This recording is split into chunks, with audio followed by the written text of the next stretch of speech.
it starts again. One kill already done. Next kill already done. Numbers do usually win out, so they are going to pick it up out through the wall. Camera in position. Get behind me! Tango located. Hostiles in sight!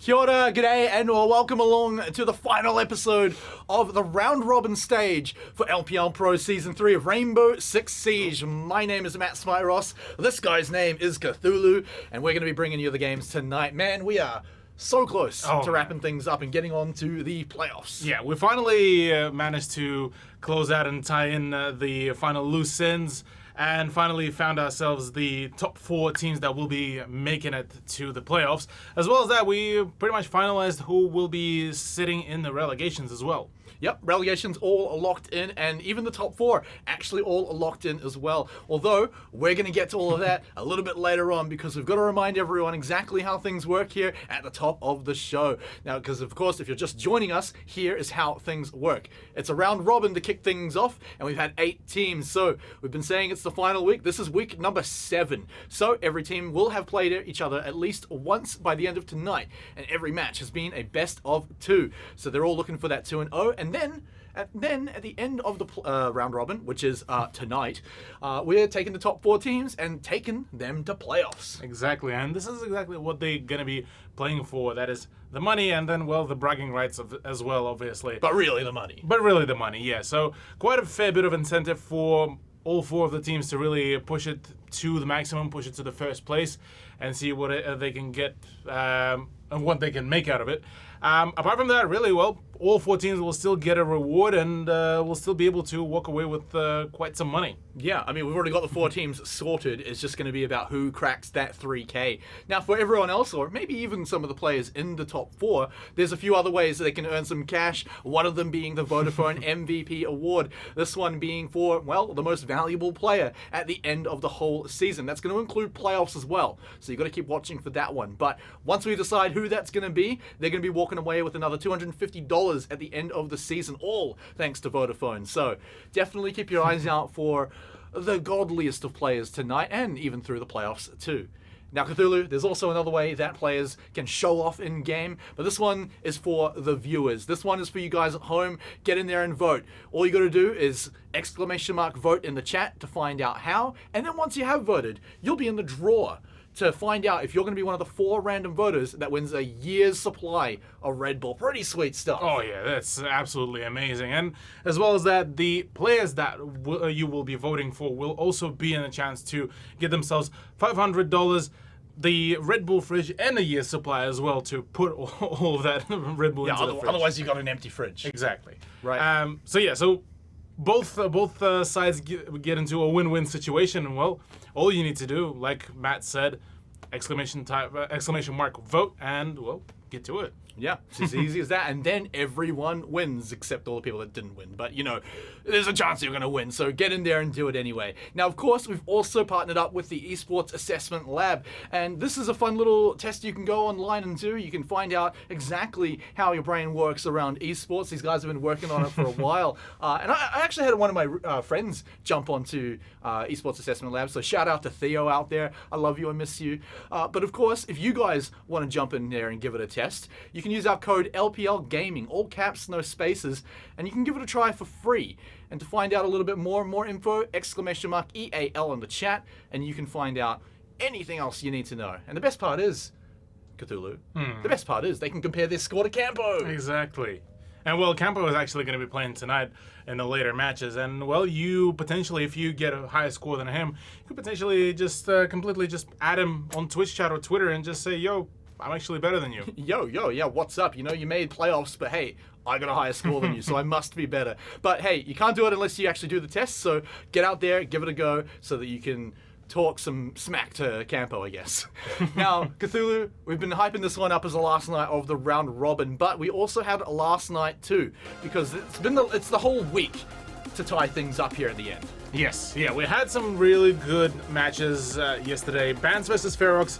I mean, at the end of the day, it went to a more so kind of expected outcome, which was a 2-0 to Ferox that solidified themselves in their playoffs bracket. But apart from that, really, well, Bands really showed us a few good games, a few good rounds, but unfortunately couldn't really muster up a win. And at the end of, well, Consulate, we did see a glass to be picked up by Todd, the man who pretty much been the wildcard pick of Ferox for quite a while. Well, rather, when I say wildcard, is to more so referencing the operator picks. Yeah, exactly. A bit of a surprise every time. Then, of course, over on Oregon, it was a bit more of the same story where, yeah, Bands were fighting back a little bit, but Ferox were totally in control of the match the whole way through. And you can see they continued to play around with the same sort of things here. You know, Glaz still popping out for Todd.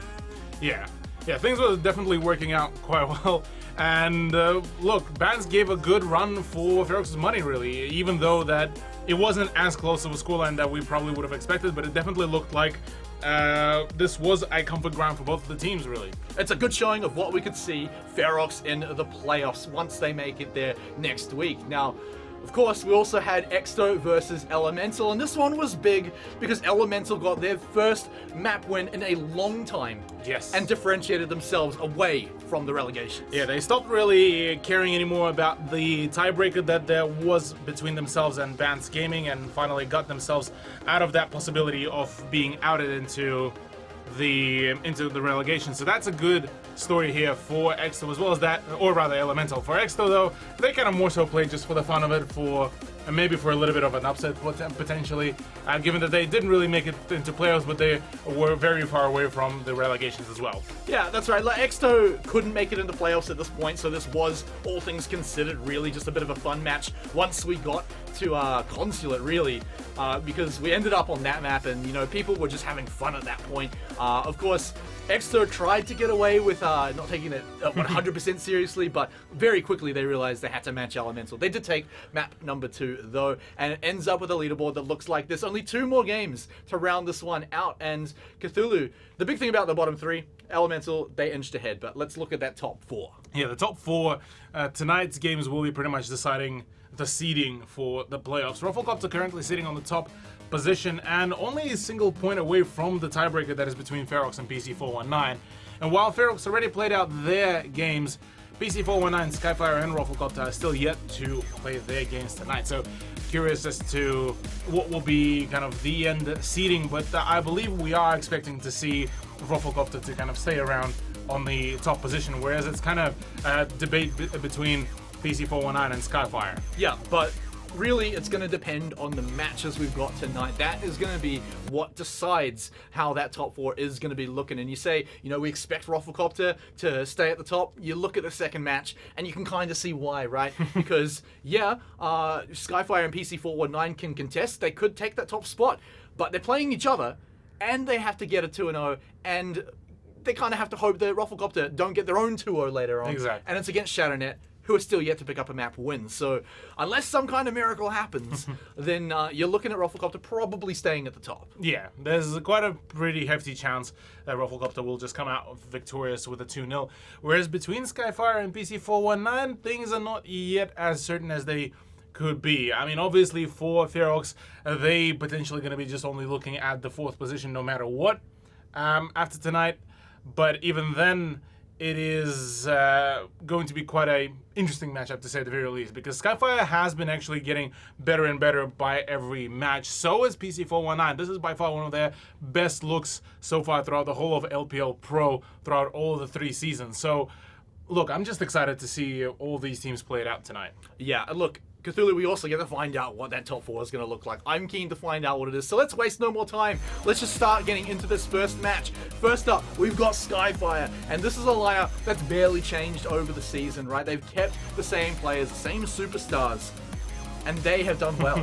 Yeah, they've done really well. They've managed to persevere throughout all of the roster changes, all of the seasons. Stayed fairly the same as it was before, so all the props to them. They've managed to actually just keep the train rolling for themselves and managed to actually this time roll away with already a position in the playoffs.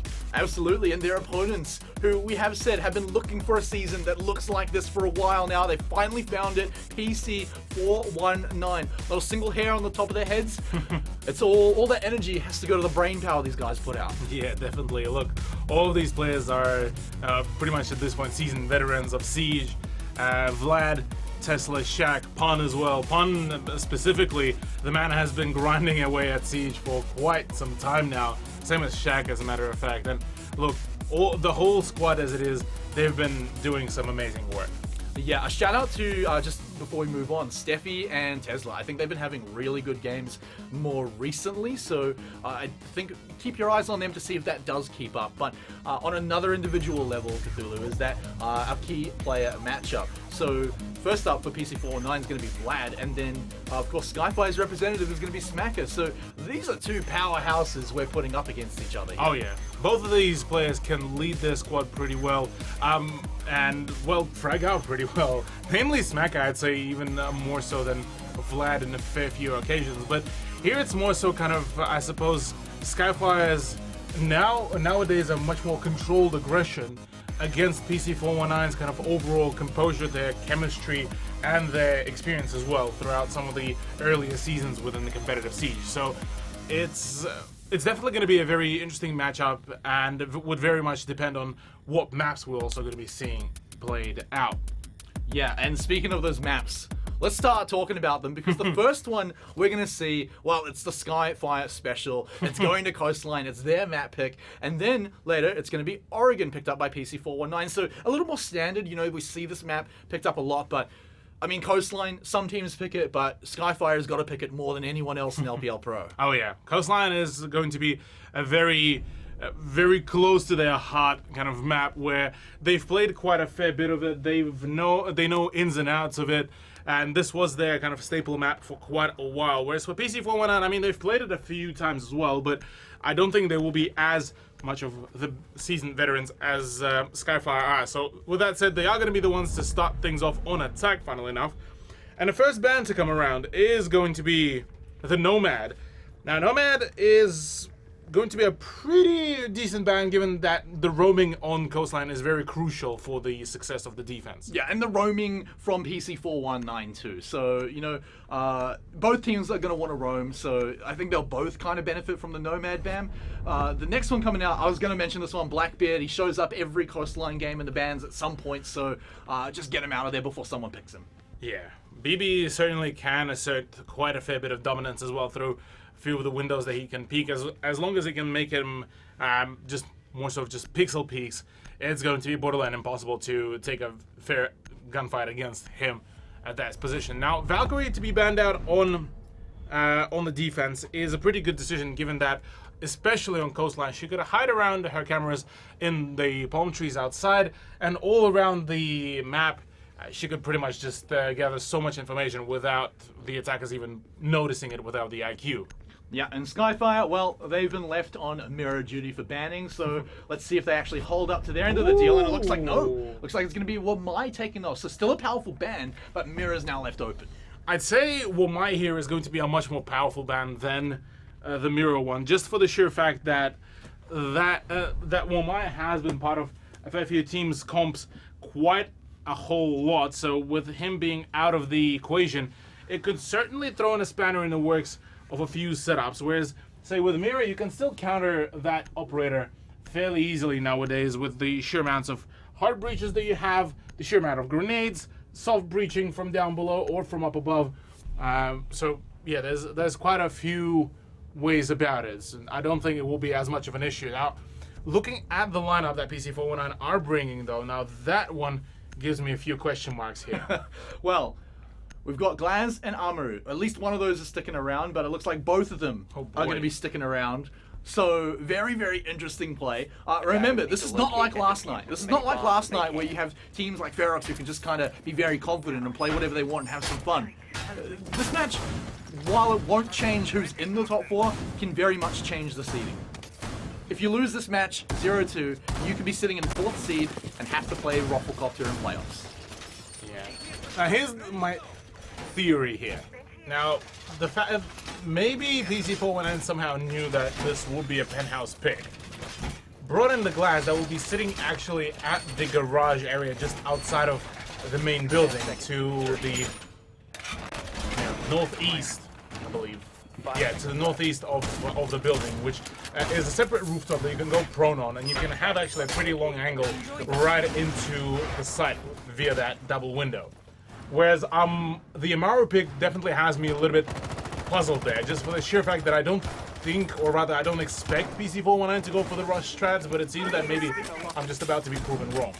Yeah, I mean, the rush would be kind of surprising when you're running something like a glass, but then maybe they're planning to throw a lot of smokes and just get the plant down in the chaos. But so far, this is slow. Tesla hasn't zipped up to a window yet, although I may have just given him the blessing to do so.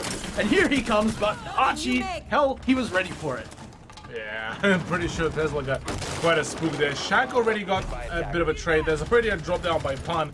All of a sudden, the whole lineup just fell apart. Now, glass on a double window could potentially bring in a few frags, but the main person that will need to frag out here is going to be Vlad, and even he will be pretty quickly shut down by Jigsaw. So, all down to Stiffy T, the man that you've actually pointed out that he was having a few good games, but it seems that right now is going to be quite a rough start here.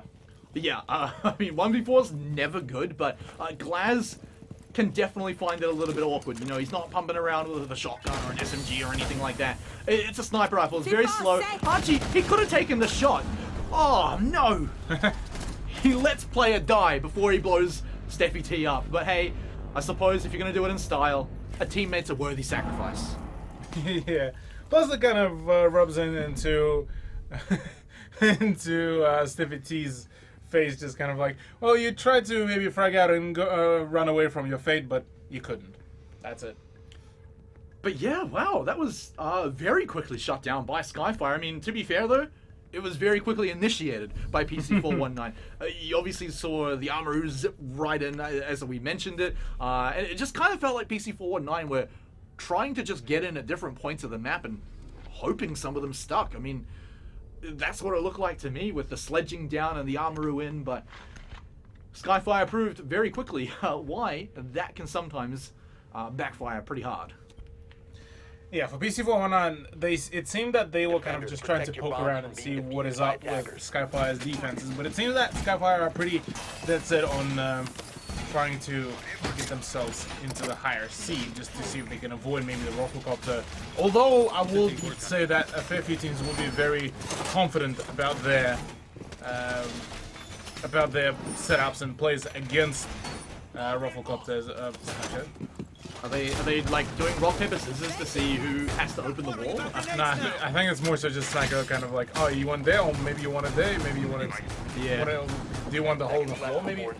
But look, overall, Skyfire is certainly looking pretty well composed, and it's more so going to be on PC419 if they will just continue memeing. If they would, well, this is going to be quite an issue. Funnily enough, we did see a swap over from the Amaru, but Glaz is firmly locked into already second round in a row, so I'm assuming that there is actually some kind of strat behind it, or rather some idea behind the choice of the Spetsnaz operator. Yeah, but the other thing as well, though, is that it might not be Amaru, but Ash is like the acceptable Amaru, right? You're still rushing in there pretty hard, you're still looking for the frags, it's just not as do or die. And there it is, the first one to die is actually going to be Archie this time. So Malusi now out of the table, and that's a pretty solid start for the team that got quite destroyed in round one.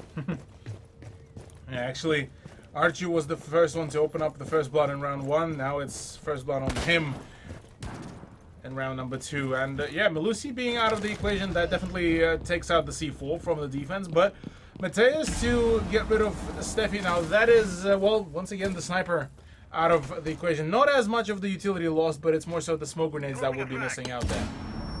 Oh, that frag's just going to tickle Vlad a little bit, but they clearly know where he's hanging around and should be looking to flush him out of the site right now. That's another one down, though. They've lost Mateus. Oh, Vlad.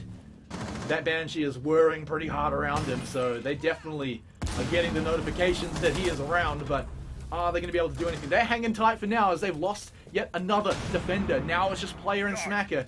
and they're just hanging back, anchoring as hard as they can right now, hoping to pull off a shotgun. But here it is, Smacker throws the Grizzlot into the smoke, but still doesn't trigger. Doesn't manage to get anything, is blinded completely. That could be his doom. He's got to hope the player can find a way to bail him out of this one, and maybe he can. There's one kill though. There's two. Smacker still somehow alive. The plant going down, and it looks like it's gonna stick. A 2v2 in a retake, but player has easily evened up the sides now as just one remains. It's Shaq, but there's the real evening it up. Shaq, not a triple, it's a quadra kill.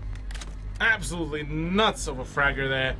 Gotta say, Shaq doing some phenomenal work there for PC419 to even out the scoreline. And it seemed that he barely even broke a sweat really. He just kind of casually just, yeah, I'm gonna take those gunfights one by one, and well, that's exactly what he did. He knew exactly where to look and, you know, the exact timing of when they were coming out. So the man, he was ready for that one. So with that now, we've evened up the score with PC419 getting it done in that round. There was some really solid frags. They managed to pull it back. And yeah, take the lead pretty hard. Okay, so Glaz is still sticking around. Is Amaru going to stay? Yeah, it looks like it is. Dokubi's joining the party now.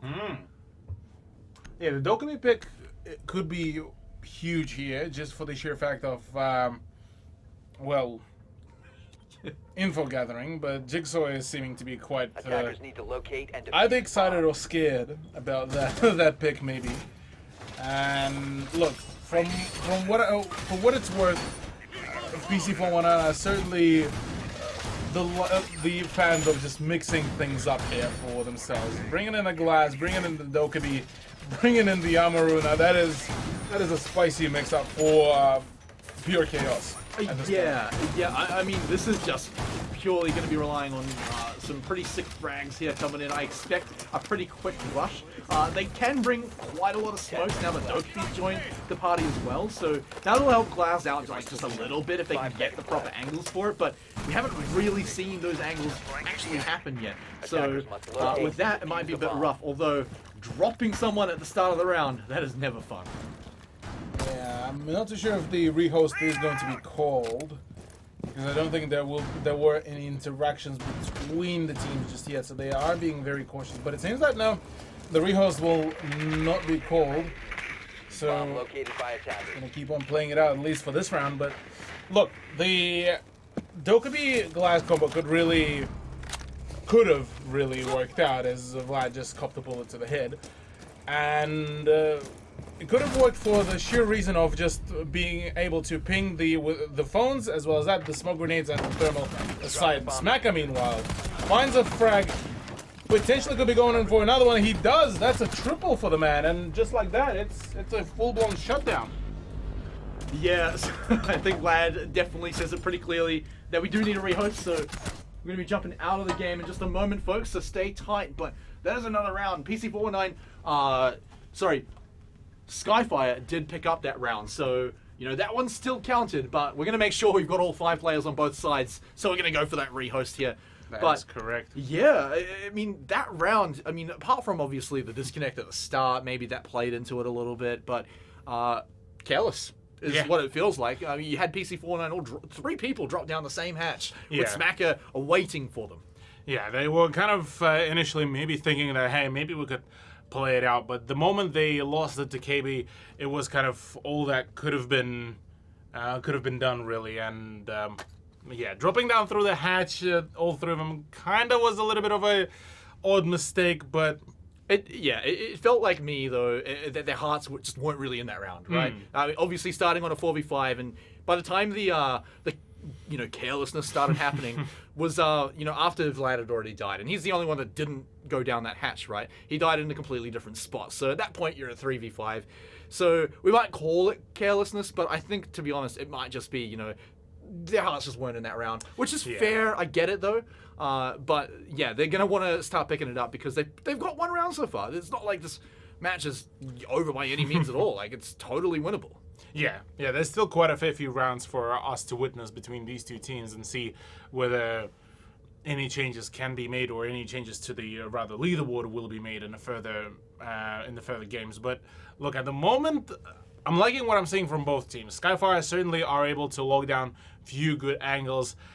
Smacker, specifically was the man who was able to get that triple kill off a very odd position as well. Whilst they were defending Hooker, he was camping up in the shower room in Penthouse. And, well, quite frankly, it paid off really well. One of the points of entries that seemed to have been a very frequent one for PC419 pretty much got completely locked out, and the moment they started dropping in, well, that's the only thing that they found was really their demise. So Yeah, a little bit rough for that one for sure.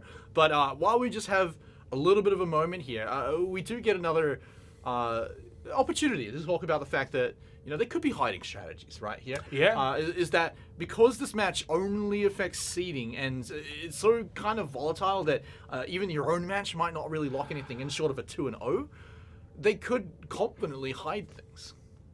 I think it's more so just they are not particularly maybe ready. Well, it's partially they couldn't be ready maybe for the coastline. That's one. Other thing is partially maybe they just hiding some of the strats before the playoffs. Or third possibility is that they just gonna kind of play for an upside because they know that Skyfire, they need that third position. But for them to only achieve that third position, they need to get that 2-0 because currently they would be losing to the tiebreaker between themselves and Ferox. Yeah.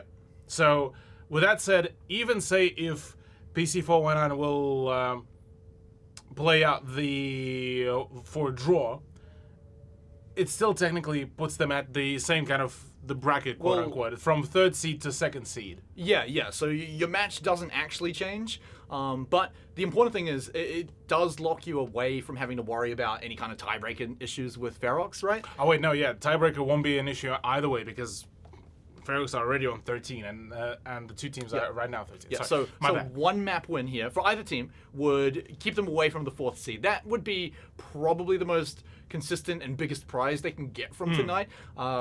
You know, obviously the biggest one would be that first seed, but that relies not only on your own 2-0, but also, you know, ShadowNet getting a map against Rafflecopter, which, you know, there is a little bit of laughter. ShadowNet has been a little bit on the rise lately, but, you know, this is now literally the David and Goliath, first versus eighth for that match later on. So that's a lot to rely on for sure. Yeah. So really, I can imagine both teams, if they're looking for anything here tonight, it's that one map. That's where they can draw the line and be like, okay, you know, anything after this is great, but, you know, one map, that's all good. Yeah, so maybe right now is just kind of PC419 are warming up. We've seen actually a few times when PC419's first few rounds looking kind of janky, kind of definitely putting us at a question mark as to are they even feeling it tonight? Yeah. And then literally, say, a quarter of a map kind of ends and they just get full on activated. So Yeah. possibly this could be also the scenario, and maybe we're just waiting for PC419 to finally warm up. But it seems that Skyfire are already warmed up, they're ready to frag out, so it's certainly going to be a much more difficult thing for PC419 to kind of achieve a dub if they do want to acquire like one that is the 2-0. That's right. However, though, we are just having some issues getting the players back into the lobby, so we're going to go for a quick break, but when we return, we are praying that all the players are going to be in the lobby. So we're just waiting for the lobby to start, and well, there we go. We're going straight into, oopsie, that's a coastline. And we are going to be going straight into it. So a little bit of a slow start, unfortunately, but thank you, viewers, for sticking with it, sticking through it, and getting some good siege to come back here. You're going to be rewarded. Don't worry, you guys. You're going to be rewarded. Now, did we end up with a sub? Yes, we did. Noob instead of, I believe it was Shaq, Yes. who had the power outage. So That is correct. Shaq is a big player to suddenly just sub out. So, I mean, what do we know about Noob? Noob was actually one of the previously core players of PC419 prior to the introduction of Pun, prior to the introduction of Shaq. So he was, as if my memory serves me right, back in Season 1 of LPL Pro, he was doing pretty swell there for himself. So, whereas, while I don't think he will be a best of the best replacement for PC419, I still think that he might actually just bring in just the right chemistry to the roster. So, yeah. Yeah, but the only thing I'm scared about is that just the X factor from Shaq that's now missing. But hey, look, I'm keen to see what Noob can bring, so let's see how it comes in, because PC419 are still around down. Remember, we were just saying Skyfire are actually still the favorites. 5v5 or 4v5 doesn't really matter at the moment, but it's only one round advantage. But they have looked incredibly good in the 2 rounds they've won. Yeah, Skyfire is certainly looking like they are very much able to dictate the pace of their defense pretty well. They know exactly where to peak, where to stay, and where to hold their position before even striking. So look, props to them. They were able to kick things off for themselves pretty well, but it's only a single round advantage for them. So PC419 should still be able to come back to them at some point, but we'll have to wait and see if that is going to be the case, because otherwise this could be a pretty quick game by Skyfire if they just keep on rolling up. Well, here's what I'm seeing, Cthulhu, is that there's no Glaz, there's no Dopey, and you know, there's no nonsense, right? PC419 are coming in with a very meta-looking lineup now. Whether this changes their attitude, don't know, but we'll have to wait and see. This is a lot of angles now on one window. It's a big window, so you can fit 2 people. But we'll see if they can manage to find a way in. You ever been blocked by a claymore on your drone before? That looked a little awkward, but yeah, for now, it's just PC419. They're getting some sightlines on the site, but waiting for the rest of the team to get into position. Or just picking off Mateus on the way. That's the mirror. Whoa, Steffi T, mate. Finding that one through the door, and it's just continuing as PC419 are just tearing through Skyfire right now. Jigsaw and Archie, the lone defenders for now. And they've got a lot of work to do. Some ADSs may remain, but they are not going to last a very long time.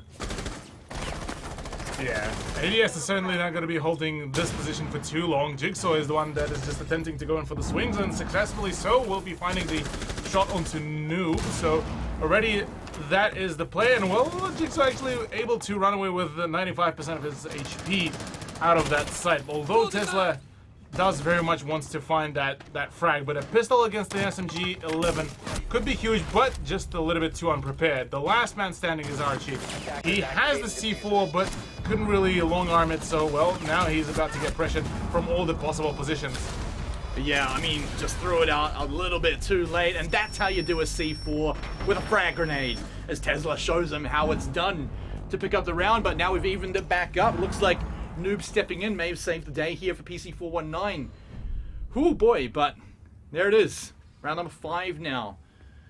And we're feeling like both teams are getting a bit fired up and ready to go. that was a solid little opening from PC419. They got a lot of kills really early on, and just from what it seemed like, off the back of some really solid team calls. I mean, you saw Steffi T just blindly shooting through a wall, what appears to be blindly, but obviously going off the word of his team. Yeah, look, I think at the moment, a few of the Skyfire players might be tripping up as well, and just having fun about it all. But look, kitchen and service entrance will be the next place. Maybe they could cook up something good there for themselves on defense, Skyfire that is. And for PC419, well, looking at their lineup, it's looking like it is going to be a pretty good overall play. Alright, so already we've got something a little interesting. The Smack has already called out the site in the chat, by the way, but the drones have seen it, yeah. But, so it's definitely obvious, but you can see them hanging out right up against the door. Now the question is, are they just showing off for the drones, or have we got a little plan going on here? Because this is a lot of time to use in the prep phase, and I think we've got a plan going on here, Cthulhu. So without further ado, try and make sense of this round for me. I think we're actually going to be seeing a knife round here from both of these teams. No shots whatsoever. Yeah, this is going to be a knife round. Funnily enough, we are just waiting for 2 more members of PC419 to come around. Maybe they are gathering. Oh, there's the first blood. Tesla finding the knife onto Archie. There is quite a bandwagon running behind Noob, but it's Steffi that will be going down. Bun as well. Now it's only 2 people remaining for PC419 as Vlad gone down. And now it's down to Tesla. Oh, well, not anymore. Noob is the last one, but there's a full bandwagon running behind him. There's actually a knife 1. Nearly a knife 2, but no, Smack is the one to shut him down. That's a well played. Skyfire do win out that round, but Look, this was a peculiar round to witness. Let's just say that. Well, let's break it down. PC419, they got greedy. They tried singularly running into the group of 4, count them, 4 members of Skyfire. And when you're in a knife battle, the best you're hoping there for is a trade. And quite often it would just be a flat-out kill in Skyfire's favor. So there it is, folks. The knife battle analysis there, all done and dusted. I don't think we're going to be seeing any more of those, but who knows? Maybe we will. But at the end of the day, it does actually result in Skyfire having another round. Whether PC419 are going to be all honorable and hand one back, or give them a chance to earn it in a knife round, don't know. But for now, it looks like a little bit more back to normal. But then again, that's what last round looked like. Yeah, that's what last round did. It seems that the kind of normality of this whole match is kind of being nearly sent out of the window. More so, just looking at some of the comps, some of the setup that both of the teams, as a matter of fact, are pulling out is certainly making me question a little bit the general kind of reality of this whole match and all the consequences that could be brought on board. Because, okay, let's talk about this very setup by Mr. Smacker. Because not only this is a very questionable decision just because he's putting them on the opposite side of where it's usually being peaked at from. He is at this point either implying that he will be attempting to play from. Never mind. You know what? I'm just gonna retract all of my statements here. Because player just gets a kill through the smoke whilst using the glasses, and I can feel like slowly like my brain is just becoming smoother and smoother there somewhere, because just as I try to analyze whatever the heck Skyfire are doing, it's just no. We are a few rounds away from like one of the teams just using that strategy where you've got the Clash crouching up and down on the table and you use it as like a moving barricade. We are a few rounds away from seeing something like that, but what I mean, I assume that was a C4 and there it is. So look, you might have the mirror right onto the side, but if you just drop down to the same spot, then you might not be able to take advantage of it at the end. Only pun to make a miracle happen, not gonna happen. Skyfire getting another round. That's 2 rounds in a row off a pretty sick sort spawn peak. Yeah, I'm gonna call it a pretty sick one because that one was pretty cool. I like that. I mean, yeah, that was pretty. It's the cost of a smoke, but I'm trying to to find a word because it's not bad, it's not amazing, but it's an interesting one nonetheless. It's definitely an experimental one. That's probably going to be the best way for me to describe it, at least from the analysis standpoint of view, because it worked. It's a sound idea. You cover yourself with the smokes, or rather, well, with the next best thing to smoke grenades, which is the gas grenades. And you use Warden's glasses to go for a spawn peek, which, look, worked out flawlessly. He got that spawn peek, very legal one as well, and PC419 couldn't really do much about it. And now we're back to the fun operator lineups here, Cthulhu, because you've got, obviously Warden's still showing up, Tesla's showing, that's a fun pick that's actually working really well. But then over for Skyfire, which by the way, we've swapped sides now, so that's why we did operators are going to look even more different. But Dokubi's back, Glaz is back, but Ayana's now joining the party. Armor is here. This is a mess of operators over on the attacking side, but who knows what kind of chaos it can really cause, of course. I mean, Skyfire on the defense have already been very interesting to watch. On the attack, it can only get better, right? Yeah. I think Smacker might be living in Spain, but S is silent there. Attackers are heading out to the bomb. Looking at all of the lineups, look, both of the teams are certainly going for quite unusual picks, and it definitely shows. Mateus is about to send it. Is he going to do it, though, directly on site? Now, that is the big question mark, because Smack is actually running a suppressed OTS of 3. Now, the gun itself is still pretty powerful, but the recoil on it is going to be vile. Yeah, and from the range he's at as well, he's looking to back up armor as Mateus jumps right in, gets one, gets two! It's actually working, Cthulhu. Can he get even more from it? Onto the cool vibe stairs. Can't quite close that one in, but it's the opening Skyfire we're looking for. But it's all shut down by PC419 at the end of the day. Pun's now moved up to the site, has the C4 to lob over. A little bit too late to pop it off, though. and so it's just gonna stay around. But actually, this fight's been evened up. Yeah, there we go. 3v3. Oh, fantastic swing by Pun. Will be pushing it into an even bigger differential here. Archie is trying to find some sort of a vertical game from down below, but can't really acquire anything, and instead we'll be trying to push the Cool Vibe stairs. Cool Vibe stairs do respond back with some damage back onto the Ash player as she steps into the goo mine. And Vlad is actually quite hot on the tracks of the FBI operator, given that he has the push right at the back, and ooh, quite some damage as well being taken there, and without any kind of return back to Vlad. So PC419 are certainly going to be feeling quite confident and comfortable about this round, although, hold that thought, Saka is still alive. Archie still can frag out. How's Archie going to stay alive through this one? He's got one more kill than he really should have. And now he's got Vlad on his tail. That was the big problem. And now he's left Smacker all on his lonesome. Suppressor in hand. Can he get this one done in the 1v2? Looking to find the shot through the wall, but hasn't connected it just yet. Actually just rushing for the close range combat, I guess. Yeah, that's probably the only way to really describe it. But look, that was a very nice to watch beginning of the round. I'm gonna say that. That repel in by the Amaru has done its job properly. No complaints about that really whatsoever.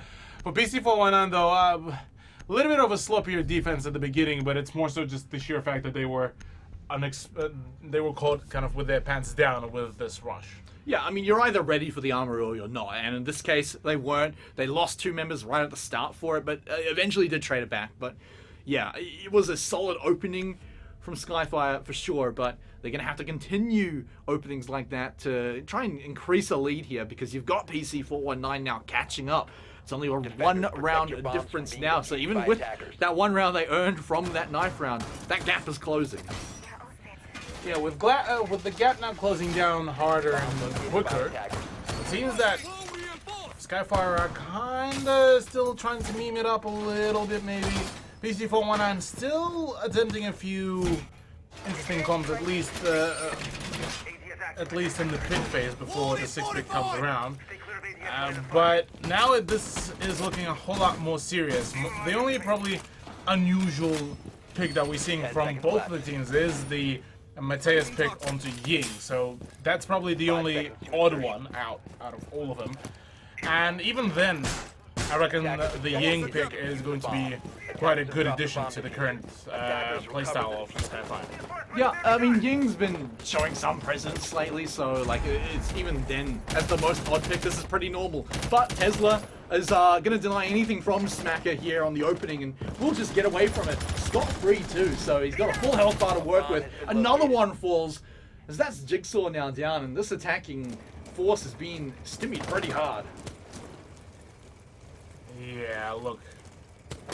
This is looking pretty decent right now for PC419. They managed already to get 2 frags even before the attackers were able to make it even remotely close to entering the building. So this is great right now for the defense of PC419. Skyfire though, on the other hand, certainly going to be feeling a little bit of a pressure there for themselves, as now they need to try to come up with a different plan to really, well, first of all, make the entry. Well, they've now forced Tesla back, even getting one of his smokes out of the way in the process. But can they actually get him on the chase here? They're going to have to... Oh, no. Yeah, get that Banshee out of the way. That's going to be nice. But then, of course, all that noise, it definitely shows exactly where you are. Pun's gone now. So that's 1 defender down. Skyfire now have a window back in.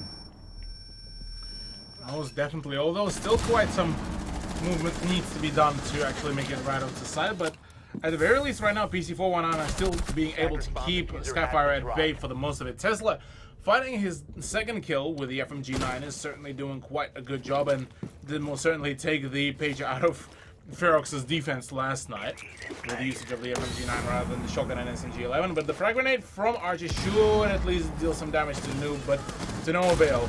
Another C4 to be flying out, and its player to actually find a kill onto the Maestro. Finds another one onto Tesla, does punish the smoke finally, but looking at the health points right now, this is not looking too favorable. Vlad finally sprays down and does down Archie, so now it's all down to player, but he completely is unaware that the sledge is down.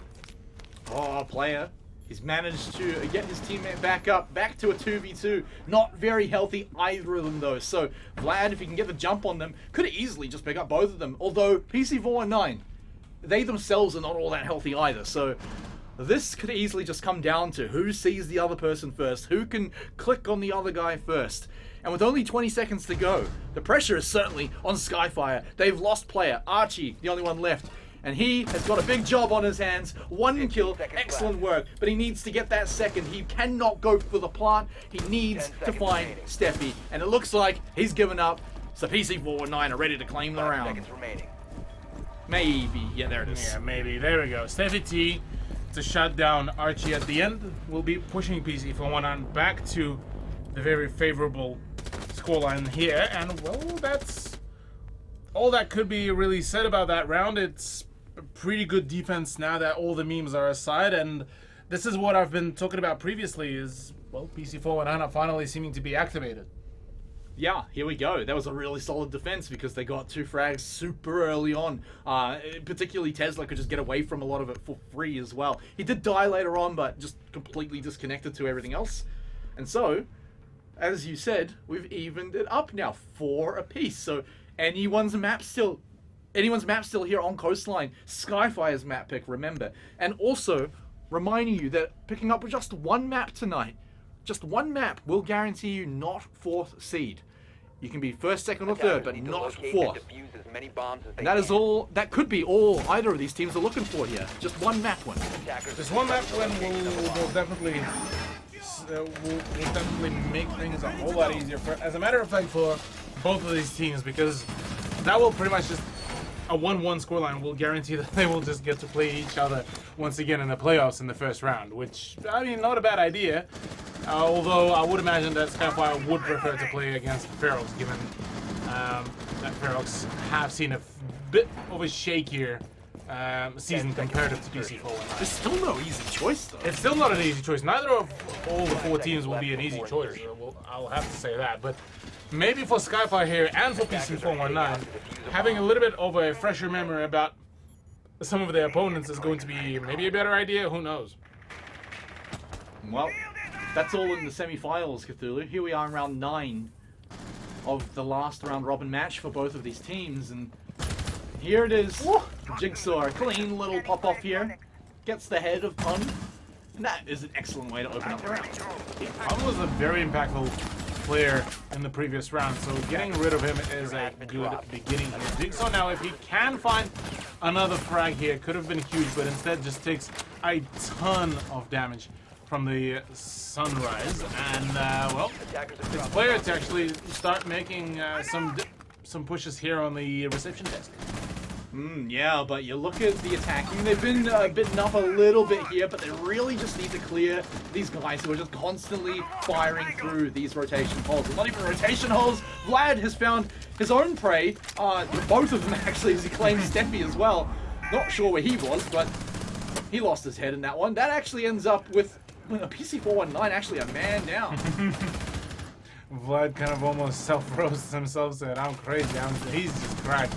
Right now, trying to toy around with the Jackal, but Jackal actually fell back a little bit. Player still has quite a fair bit of HP and goes in for a swing, gets a double, very nice peek, and that does leave Tesla as the last man standing. All this time running around with the 1.5 times scope on the FMG9 could really do quite some damage on the range, but he's about to get pressured from a fair few angles, so smoke grenades usage will definitely need to be very clever, and instead it's just a swing from player. Man, player's been having a good few rounds. Popping off here. I mean, last round, this round, obviously that was a triple here as he picked up the last kill there. So he's looking good. He's looking strong. Definitely follow him along for the next few rounds, but we might not even have all that many of Coastline because we are not too far away from teams starting to pick up that 7th round, that big one for the win. So with Skyfire 1 round away from match point, you got to imagine PC419 are real keen to pick up this 1 round here. most definitely. Look, PC419 and Skyfire are certainly looking at getting themselves as many points as possible here. This second half is certainly looking a little bit sweatier comparative to what we saw on the first half with some of the knife rounds, etc., etc. But Hookah Lounge will be the defense Defenders, point protect your for bombs from being defused by PC419, and they are going to be bringing in a Capcan, funnily enough, for this site. Now, looking at the general lineup, it's definitely looking a little bit more leaning towards the trap meta, because you have, firstly, you have the Legion and the Capcan, two trap representatives. You have Vlad playing on the Melusi, as well as that we have Smoke that is played by Tesla, that could really synergize pretty well between each one another. And then Noob with the Jaeger pick, pretty much, well, a Jaeger pick is a must-have, at least within this season, because next season, I'm definitely quite excited to see how much will it shape up the current meta. You mean I'll actually be able to hit people with stun grenades and not just throw them into an ADS to die? Possibly. Well, one of them will. One of them's still getting thrown in there. But that is a little while away here. We're still on the old Jaeger, as he is very powerful and very picked. And Vlad, he is very powerful in his own right, because he's taken down Archie. A very impactful frag there as well, gotta say. Archie playing on Sledge goes down quite a fair bit of breaching, but instead will be sitting in the spectator screen. But so is Vlad, as this time we do actually see a bit of a trade-off finally happen. And we're back to a 4 versus 4 position. Now, Skyfire are just going to quite patiently just drone out and make sure that things will go their way and that they won't be flanked around at some point. So right now, this is a good moment for PC419 to get themselves back up and running. I just realized that Noob is actually not running the foregrip, which could potentially impact his recoil control. But as well as that, there's a ping coming out by by the drone, and Noob has been forced out of its position very promptly. Yeah, but now he's going to be able to join up with Steffi, hold the stairs, but Jigsaw's the man who's really under fire here. He's been trying to make his own nonsense happen here, actually just firing one out here, just maybe to buy a little bit of distraction. He's lost, actually his teammates picked up a kill here, finding Tesla. The defense actually getting thinned out here. There should not be much ADS left at all in the sights. They're all, well, talking about the HP as well, not a whole lot of that been left, as Teffy T already fell as well. Now it's all down to Noob, but he cannot do much, and Skyfire get themselves to a match point on their very own map pick, and in a very well flushed out manner. Your match point now on their own map pick, so that's got to feel good too. We've actually seen it's quite common to lose your own map pick, so Skyfire will feel good to be able to claim this one, although they are just one round away, so they'll have to close it out, but they have at least booked in that overtime, and that is what feels really good right now. You know that it's gonna, if you're gonna lose, it's gonna take a while. Oh yeah. It's gonna take a while to get back up and running. Blue Bar and Sunrise Bar. Sunrise, Blue Bar and Sunrise Bar will be potentially the final site to witness here on Coastline, potentially, if Skyfire will win out this map and this round. Defenders protect and your bombs really, by attackers. for BC419, their defense has been a little bit 50-50, gotta say. Yeah, it has been shaken off pretty hard in some of the rounds, but that said, you know, they've had some solid ones too. Remember their first round on defense looked pretty good, where they got 2 very early frags. A lot of it, I think both of them, thanks to Tesla. So, you know, they can have these good rounds. So it doesn't shut them out here. Even with Skyfire on that match point, the pressure might be high, but remember that it's not like this is a match for playoffs. This is not a match that's not elimination or anything. This is just for points at this point. So, while the teams are definitely still going to be here trying to win as hard as they can, you can imagine that the pressure won't be bringing them down just as much.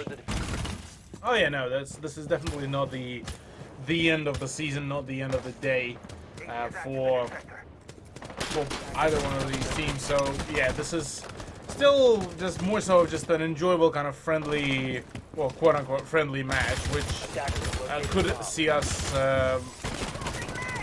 or rather let us see a few interesting strats to be used up by both of the teams, as we've already seen a few comps to be brought on board, but now it's kind of more so normalized. Player is sticking to Jackal is an interesting prospect. The fact that, well, Skyfire not really bringing any kind of hard breach, which on a few sides doesn't really make sense, but on this side could really make the difference. Although player would like to disagree with me, and well, instead we shall be seeing Tesla to be dead.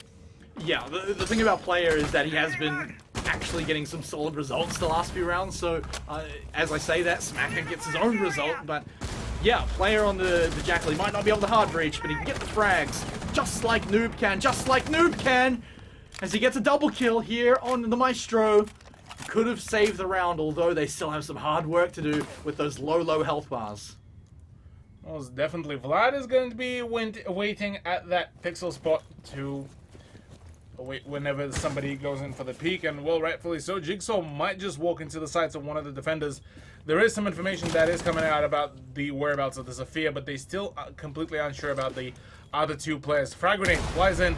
Unfortunately for Archie, will not be connecting with the Maestro, and well, Maestro instead is able to catch actually Archie's bean straight before the grenade flies out. So that is a solid beginning. Mateus already took quite some damage, but Mateus does manage to return back the fire. Vlad gets the injure onto the Zofia. Now it's all down to Mateus to actually just clutch it out. Oh wow, Skyfire. Maybe they do bring it back here. Mateus, no, at the very last moment, caught out by Steffi T, who PC419 themselves all pretty much brought that run back as well. They were looking pretty down and out at that point, you know. Maestro, very low health, still managed to pick up a few more kills, so props to PC419 to swing that one back in their favor against a match point team as well. Never easy. Yeah. At least partial pressure is still going to be there for match point. Obviously both of the teams would still want to win no matter what, no matter how small or how big is the reason. So Hookah Lounge and Billiards Room will be the decider whether we are going to be seeing a overtime between the two teams, or rather we shall see a win from Skyfire. Well, the swap to Warden could be pretty interesting. You know, getting rid of the mirror. Very powerful operator, but you know, if you want to play Warden, who's going to tell you not to? But they do have to win this round here, PC419. This is a must-win round, otherwise Skyfire just take us straight to Oregon. Instead, take us to PC419's map pick. But oh man, the chat is popping off, and I don't think we can even air some of these words. Family show, by the way, but yeah, look, Pun is not particularly enjoying. I mean, looking at his KD, I could possibly see why he might be feeling that way, but look, I mean, it's not over yet, Pun. No need to be that pessimistic about it. It's not over yet. There's one round between the teams. You know, PC419 are close to victory themselves, so I don't think anyone should feel bad about this one. Despite, even if you're only picking up 3 frags throughout the match. Oh man, I'm just liking how I can feel all the pain that Pun has just through his kind of discussion between himself and Jigsaw. Because Jigsaw is just having a fun time. He's eating the cheddar pieces and just enjoying life of a Zofia main, really, I suppose. Yeah. And not to mention an LPL Pro playoffs finalist as well, making it all the way there, confirmed. So he's just vibing. Yeah, he's having a good time. But although, you know, both teams have, so everyone should be able to pitch in here for the celebrations. Speaking of celebrations, Steffi T's certainly going to be popping off the champagne tonight because he just found Smacker right smack bang through a wall. ESP, I tell you. Yeah. Only way. Only way. Crisp, clean aim log. Right there. Well, Jigsaw may try to contest that very aim log from Steffi T in hopes of finding some sort of solution to their current problem of lacking the teammates, as Vlad is actually being the one on the prowl, and maybe if there is a swing into the main hallway, they might just be able to catch Mr. Nebulitsa through the wall, but that's that's not going to be the case. It's Steffi with a triple, but finally caught off guard. But now Jigsaw position has been found. And Archie, well, does find actually a very nice peek onto Vlad. So that said, we back to a 3v2, but still one more frag is needed to make things a little bit more equal now. Very stealthy play as far as using a sledgehammer goes. But hey, I mean, if Archie can make it work, he'll totally take that reward. Skyfire, if they want to avoid this overtime, they're going to have to pull off a pretty solid win here. 2v3, and Jigsaw's not the healthiest guy. Tesla's going to be pretty hard to flush out from his position. They can't even rely on flashes, although 2 crossfires could catch him out, but they've only got 2 people. So you cannot take every angle. So finding it difficult to get them out, but Skyfire banked up a lot of time, so they can make this one work if they need to. How much? So they've got 2 drones left for Jigsaw, and Archie even has 1 frag. So if they can find a way, even just getting rid of the shield is going to be very helpful here. For Archie, unfortunately, that grenade didn't really roll the right way possible. So Tesla will keep his position very well and very safe, and well, the ADSs will just continue rolling in. Finally, the shield does fall, but Tesla still has a fallback position, and with 20 seconds remaining, the plant attempt will be starting to go down. Jigsaw is trying to go in for a swing, but oh, gets one, but gets down. The Archie needs to go in for the swing, but no, falls down, and that is all that could have been said there for that round, as Tesla is just... Oh no, Tesla, no!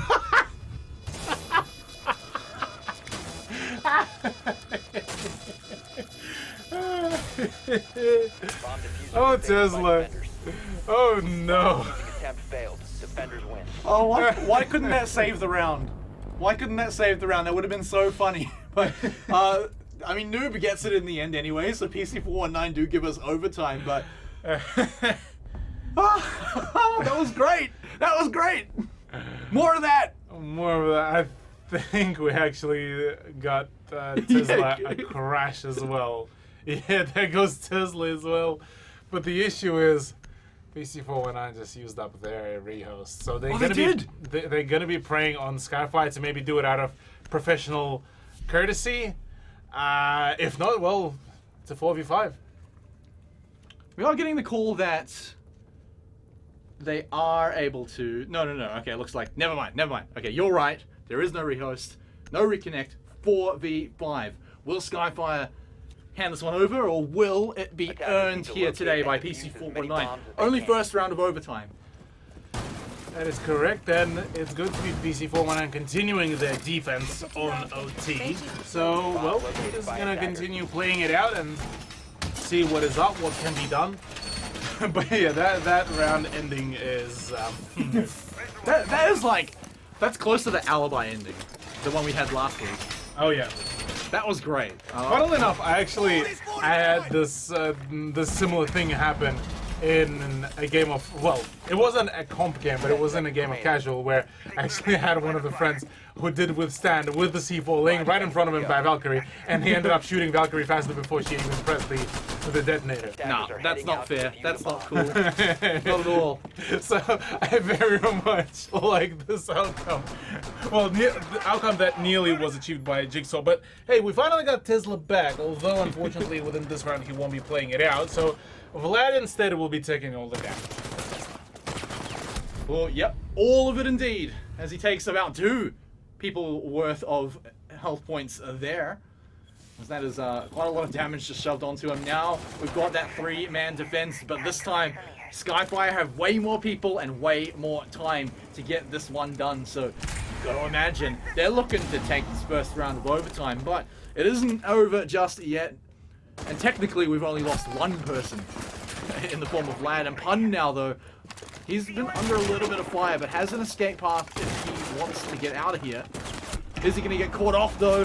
He can't get out of here at all. He's so stuck. He's stuck to all the pre-fires that he could gather. Now, Mateus also finds the shot onto Noob, and, well, things at this point are certainly not looking too good here for either, well, for either one of the players of PC419. Pun already made a rotation, though, back to side, so he just might be able to contest a couple more angles, say the hooker window or maybe the doorway. But the moment he will get pushed from 2 different positions, the moment Steffi T goes down, now that is where the issues start. But seems that Steffi T has completely different plans as he just got rid of Smacker. And now knows that there might be some presence at the Aqua balcony, so his sights will be traded right there. And Pon, meanwhile, will just have to solo hold the Hoka balcony. Yeah, but look at Steffi T's position. Like, if he gets in any trouble at all, there's no escape from the angles he's going to be hit by. So, first flash is now coming out. They know they can get in there, and you can see them just hanging out on the balcony. And Steffi knows it too, so it's going to be a game of patience here. Steffi, he waited, but it wasn't enough. Jigsaw just walks in and claims his life, and now it's only Pun. He might be able to get the peak, but that plant is going to stick. Oh, wait, maybe it's not. Tries to go for a random smoke grenade, but couldn't really do much. The site has been taken through and through, and right now too many angles to be contested. He just keeps on losing more and more HP. No shots do connect, and well, there it is. The sound of the death for Pun is there, and Skyfire do win out the first overtime round for themselves on their attack. So now they, with them going on defense, things are certainly looking up to them, because their defense has been quite favorable for them, at least points-wise. Yeah, I mean, definitely a good way to just take advantage of the 5v4, right? I mean, they had a really solid opening anyway, so, you know, who knows what that would have looked like, but 1 point ahead now. They're on that match point again. They've been in this position for some time in this one map already. But PC419, now that they finally get to go back to the attack here, can they swing it back into their favor? Can they even it up now that they've got all 5 players? Yeah, we'll have to see, because yeah, certainly having initial man disadvantages, certainly it does hurt the overall setup of PC419, but maybe this time we shall be seeing protect your bombs from being a few changes here and there. But kitchen defense is going to be brought out by Skyfire. Looking at their lineup, they're most certainly not really planning to allow any drones, or rather any info gathering to happen, given that they do have the Mozzie and the Mutant on board, and both of these operators should most definitely help out in that situation. But looking at the setup that they are going, this is a very open-minded, I should probably say, setup that they are going for, plus quite a hold being set up above with yeah, look, I've seen a few attempts at something similar, but it's been quite a while. Well, it might suggest why they've brought so many shotguns. You know, if you look at their operators, right, even just mutant smoke alone can probably get the job done between them. But here they are, now opening everything up, and PC419, they're gonna encounter probably a more interesting site. This is an aggressive positioning though from the defense, or perhaps is it? No, there's a few rooms ahead. For now, we won't get any action just yet for now, but remember, any opening kill by Skyfire, if they're going to play risky, it would be in this round. Well, it's definitely already. Vlad has a very nice opening and nearly sees a second defender, but decides to not continue firing. At the very least, he gets rid of Mateus, and that is a huge opening there. That is the MP5 and the C4 out of the equation, which definitely makes things a whole lot easier. Steffi, after finding the utility, or rather more utility, dispose of it with the breach round. And well, right now, Skyfire's position is about to be contested very firmly here by PC419. Oh, yep, because we've got Archie now almost around the corner from danger there. But of course, we've got to keep our eyes over on the Jigsaw and what he's going to be able to pull off on the roam later on, because Smacker's hanging out around there too. So both of them together could pull off some magic, but they may have to do it sooner rather than later. Archie, now getting droned out, has to just force his way back to the site, may just have to give up the entrance here just straight over to Steffi, because you've got Pun coming around from the other angle, and they should be able to start locking down some of these really long sight lines. Should be is going to be the story of pretty much this whole round, I feel. Smite, as Archie right now just needs to keep on trying to fend off his position, but those ex-Kairos pilots would like to know Smoke's position and location, because the man is about to be pressured even more so, as now he's been forced into a very unfortunate position. His feeders are about to be shot out. He moves an inch to the left, an inch to the right, he's gonna die. Steffi though does go down, same goes as Vlad, and now prone behind the pillars, or rather the racks. still able to wiggle himself away from death's grips. Yeah, Archie must have made some kind of deal with the devil because he is staying alive through some utter chaos here. Tesla has made a pretty bad deal with his internet company there, as he is clearly not working it out here. What a time to have internet issues though in this last round. He needs it because Pun might be able to bring it back here in this situation though. It's still a 2v3, but there is hope. Maybe not anymore. Not much anymore as Noob, the stand-in, is the last man standing, although able to find a frag. 13 seconds remaining, needs to get inside the site and, well, get the frag, but won't be happening. It's a GHGG Skyfire to win out their very own map pick. And with that, Skyfire have confirmed at least first, second, or third seed into the playoffs here. Now, maybe they can get more. They may even get more with just the one map win, although that is an incredible ask. That means ShadowNet 2-0ing Rufflecopter. But for now, they're really looking at that, not fourth seed at least for now. But they still have another map to go, Cthulhu. We get to go to PC419's map pick of Oregon. Yeah, we still got one more map to be seen here by these two teams, and at the moment it's under quite a question mark whether we shall be seeing Tesla make a return even as well, because it seems that his CPU just decides to go in for a sleep rather than being full-blown awake to help the owner to really win out the dubs. But Look, it's quite a rough time here for PC419. Let's just admit that. Yeah, my heart certainly goes out to them in this match. Luckily, though, it is at the end of the round robin where it could mean more. But that said, they do have a chance to redeem themselves and maybe get a bit of vengeance on the internet gods in map number 2. However, they're going to have to take a bit of a breather because we're going to a break first. And when we come back, it's Oregon time. Welcome back, everybody. We have still got one more game to go in the PC419 versus Skyfire matchup. Skyfire grabbing map number 1, but after some technical issues being sorted out by PC419, it looks like they are back with a full 5-man roster, so they will be able to come into their map pick here on Oregon. Maybe they can swing it back here. Remember, one map win here tonight, that's all good. It sets both teams away from that 4th seed. Yes, yeah, if we shall be seeing PC419 win out there on map pick, this could be a good thing for, at this point, both of the teams. They avoid the bottom positions, they avoid any kind of complications, and well, against Ferox, well, it's not a bad thing to really play against them, but I would assume that they would probably want to get themselves just up a little bit higher on the playoffs bracket, so they wouldn't even at least have the chance of really versing against Rufflecopter, because at this point I feel that all those teams would really agree that playing against Rufflecopter is a bit of a scary prospect. But look, we've already mentioned a few things and a few scary things, but now let's look at the scariest part, the ban phase, the parts where at least 2 bans are completely out of hand of the other team.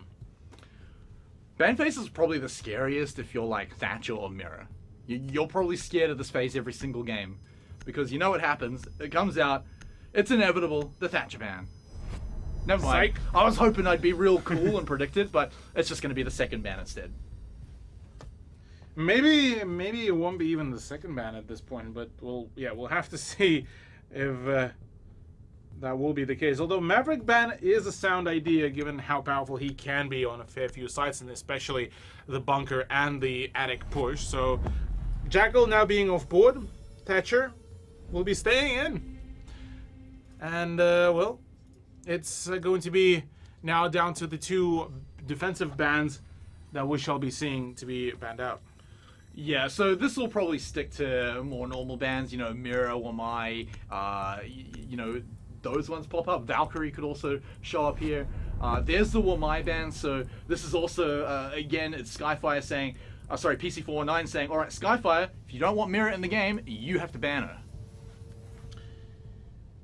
Yeah, as Gus stated actually on the Twitter about that whole the Warden play with the spawn peak. Ladies and gentlemen, welcome to T2ANZ. It's just the biggest brain thing. Good night from Tesla. Will be there as he just disappears. Just alright, I'm gonna head out. Kind of thing for him. Wamai and Mira to be banned out, and look, Tesla is certainly being put to sleep as at this point even the Even the admins are just not particularly enjoying this at all. Yeah, man. That's pretty rough. So we'll hold back. I imagine this will be a rehost call, but let's hang tight for now. Who knows how long Tesla could take to come on back here. PC4 and 9 are plagued with issues tonight. This is rough, man. For every round, they're going to have to play the 4v5. You never want it to happen. Remember, I mean, if this is going to happen more, they only get one rehost per game. Exactly. Only one rehost per game, and yeah, look.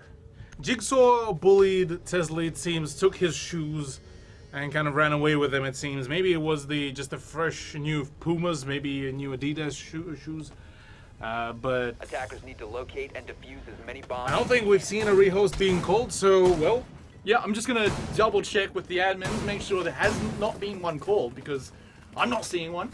And I can imagine if PC4 and 9 are not calling it, it is for that reason that, you know, it might happen again, and they do need those rehosts. So, I don't know. It's rough. Or maybe they just know that, you know, they have been having this happen a few times and just kind of want to get it rolling, because we've been talking about, you know, it would be nice for them to pick up a map win here, but not the end of the world if they do go down 0-2. You know, it's all right here, and I think Skyfire are here to maybe play along a little bit, because I smell something fun coming up.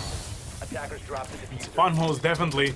We do see once again the smoke and the warden combinations to come out, but this time Mateus will be spotted out thanks to the run out. So at the very least there's that, and oh, look, all three gas grenades are actually being already dumpstered right onto the entry to the bunker. So Steffi is just about to rush into the site and just see what he can do here. Yeah, also Steffi's playing Blitz, which we did not really talk about. It's actually surprisingly going to be pretty hard to get through the electrified barbed wire without meleeing it. You never want to be in that position as Blitz, so just get rid of it. And oh boy, kaboom goes Blitz. Steffi out of here now, and this could be very quickly shut down by Skyfire. Look at them all. Smack is so good, he's shutting down his own team, as there's only one remaining. Pun looking to get the big plays here. He's already got one in the 1v4. He's looking for two, but can't quite find that next one. So, quick little round here for Skyfire, even if they did try to hand it over a little bit. Yeah. Smack attempting to make things a little bit more interesting there for himself and the team. Decided to Juan Dig the man, but yeah, finally Tesla is back. Well, The man, well, for now. He will probably end up DCing at some point once again, as I'm not particularly too hopeful about the man's CPU. I mean, Tesla, if you want, I may be swapping out my CPU. If you want, just hit me up. I might be able to hook you up with a new one. they were just saying he has like a $3,000 PC. Or are they memeing? I don't know. I don't actually know what kind of PC he's got. Look, if they do have $3,000 PCs, I feel bad. Because I today actually had to troubleshoot like for 2.5 hours a completely different game. No one likes troubleshooting. And no one likes disconnecting in the middle of a Exactly. pro match. But you know what people like? You know what everyone likes? Defenders, protect your Lord bombs Tachanka. from being defused by And he attackers. has been confirmed. Mateus is going to be sticking onto that one. Kind of expected this man to show up in this match. Actually a little bit sooner, to be honest. But, I mean, round 2 in Oregon, maybe they could only really make it work here. Coastline's a bit of a wonky one for Tachanka anyway, so obviously he's very good on Oregon. Yeah, Chanka is, well, pretty much good at any map that has a few very kind of closed off positions that could be... What in... 10 seconds Or left. they're just going to do this. Heck? 5 seconds left. Attackers must locate and defuse the bomb. Okay. Well, he's getting to it straight He's away. getting to it straight away, yeah. He's just going in for the swamp peak to see if he can maybe find a few bodies here. And I think he might just be able to. Nearly sees the outline of the... I'm assuming that's Stature. And instead, it's Tesla trying to go in for a gunfight between himself and Jigsaw. Jigsaw trying to contest with a dinky SMG-11.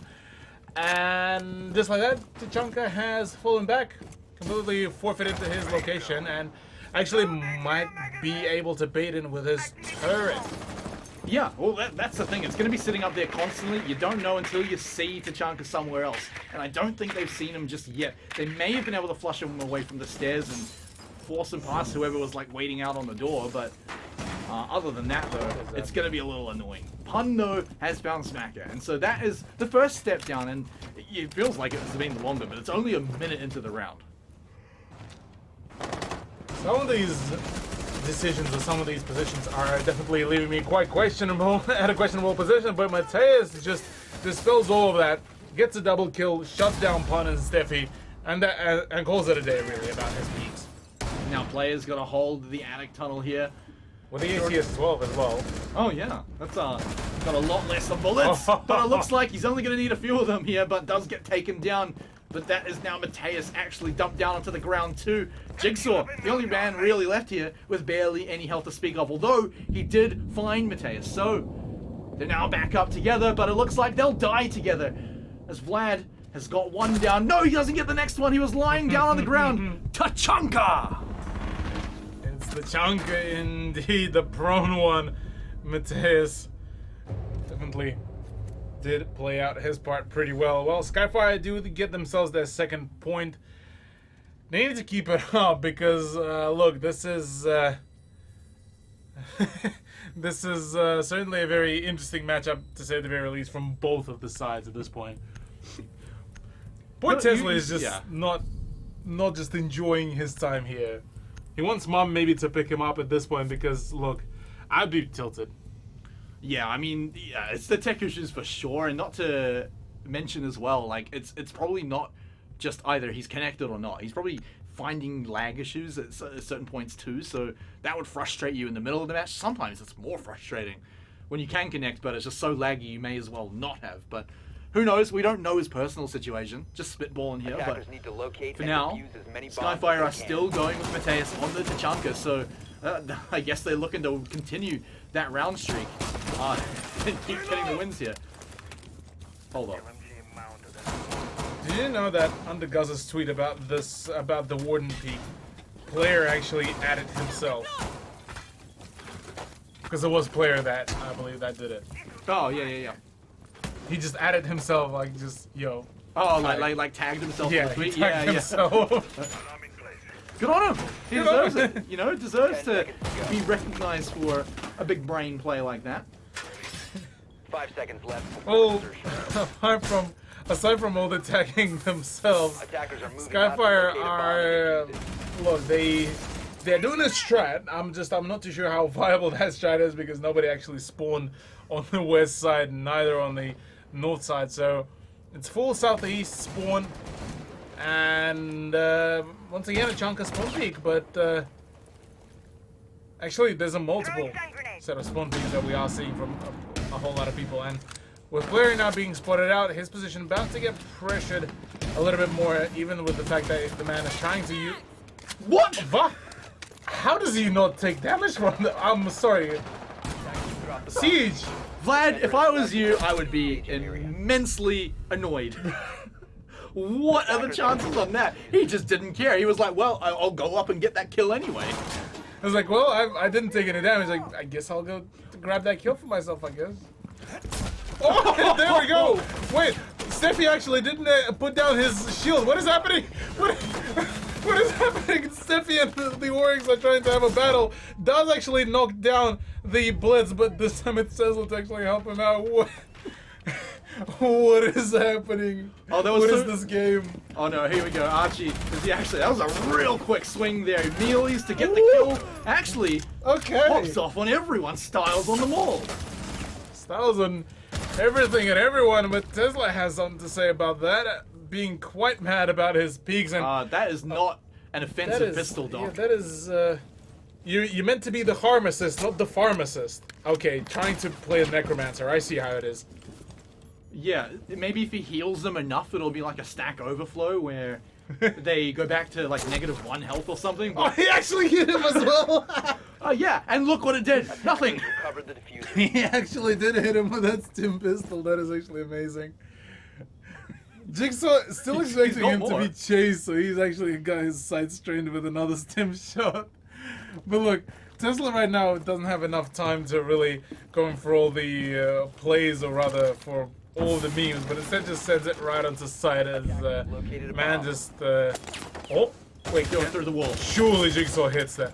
No, okay, that didn't hit it. Okay, that's unfortunate. Well, pulls out the real pistol and just downs Tesla. That's it. Just becomes the harmless. Oh no, Not again. No, not again. Okay. Whew. Crisis averted here for Skyfire, but yeah, look, Jigsaw actually hit one of the stims. That is actually amazing, but Yeah, I was trying to work out if it did heal him or not. I didn't catch his health beforehand, so he healed him on the initial peak. Yeah. The second stim didn't hit, but oh, dude. can the stim pistol go through soft walls? I don't think it can. No. So, yeah, that would have been pretty funny to see too. But oh man, I hope you're ready for some more, because this is not slowing down. This is not going to get any less nonsensical. Tachanka's never leaving. I will say that I am thoroughly entertained by this match. I think Smack is actually putting on a really good show. The Oryx is one Oh, that the Oryx? you expect to show up in matches like this, but remember last week? When did you see Oryx? Never. So Well, Smack, Oryx- shout out to you. Yeah, we saw Oryx picked a few times, but he was getting bulldozed pretty much right from the get-go of the attack phase. But this time there's a Monty on the actually no, they swapped off it. Never mind, forget it. Yeah, psych. But there's still a blitz. So Steffi's still going to be on that blitz. And, okay. Oh, they can actually just keep doing this, can't they? They just playing dodgeball, yeah. Oh, but he's out. Jig's just like, nah, I win. No backsies. See you later. He is not going to be. I mean, playing Jigsaw on. has the impact with it. Oh, He yeah, he tries to would be- play dodgeball here with either Chunko or Smacker. I think Chunko or Smacker will actually do a little bit more than just 5 damage. Yes, that would be a very bad game of tag. And well, Mateus, he's like, all right, this is where it's going to be set up, guys. So make sure you're ready for it. Did he even kill the drone? No, it must have been Archie. Yeah, There it is. Archie did it, yeah. So Archie at least was able to assist the Lord himself in hopes of achieving the sport peaking greatness. But no, Smack actually going in for the run out. He's fully Rama dashing straight through it and tries to maybe find a frag. There's a bit about to be a Jiggles peak, but oh, it's just shut down from down below, and it's down to, well, the remaining 4 members of Skyfire to do anything but oh, look, this is a rough patch here, I gotta say, for PC419. They're being mocked left, right, and center, but finally, Vlad does manage to shut down Jigsaw. Another run out, but this time PC419 are prepared. All down to Mateus and Archie to play it out. The Slav duo. Yeah, this time Skyfire are certainly pushing their luck on this round. Basically about to be closed out by PC419. They've got everyone. The plant now going down. Does Mateus find this win in the tunnel? It looks like he will, but can he stay alive? Actually, almost reloaded in time, but there it is, straight to the face, to the dome, the no-scope. It's quick. Was it actually a no-scope? I think it was not. No, oh, wait. What? Huh? What? What? Alright. Siege, please. Yeah, just gonna go with the replay on that one. But yeah, here we go. Checking the ping, I think, is gonna be important for Tesla. 21, so nice and solid for the man here. But yeah, look, this has been a ridiculous map, Cthulhu. And Skyfire won 3 of those rounds where they have been going bonkers. But look at this. Oh boy. Look at this. We are back to normal. Oh no. For now.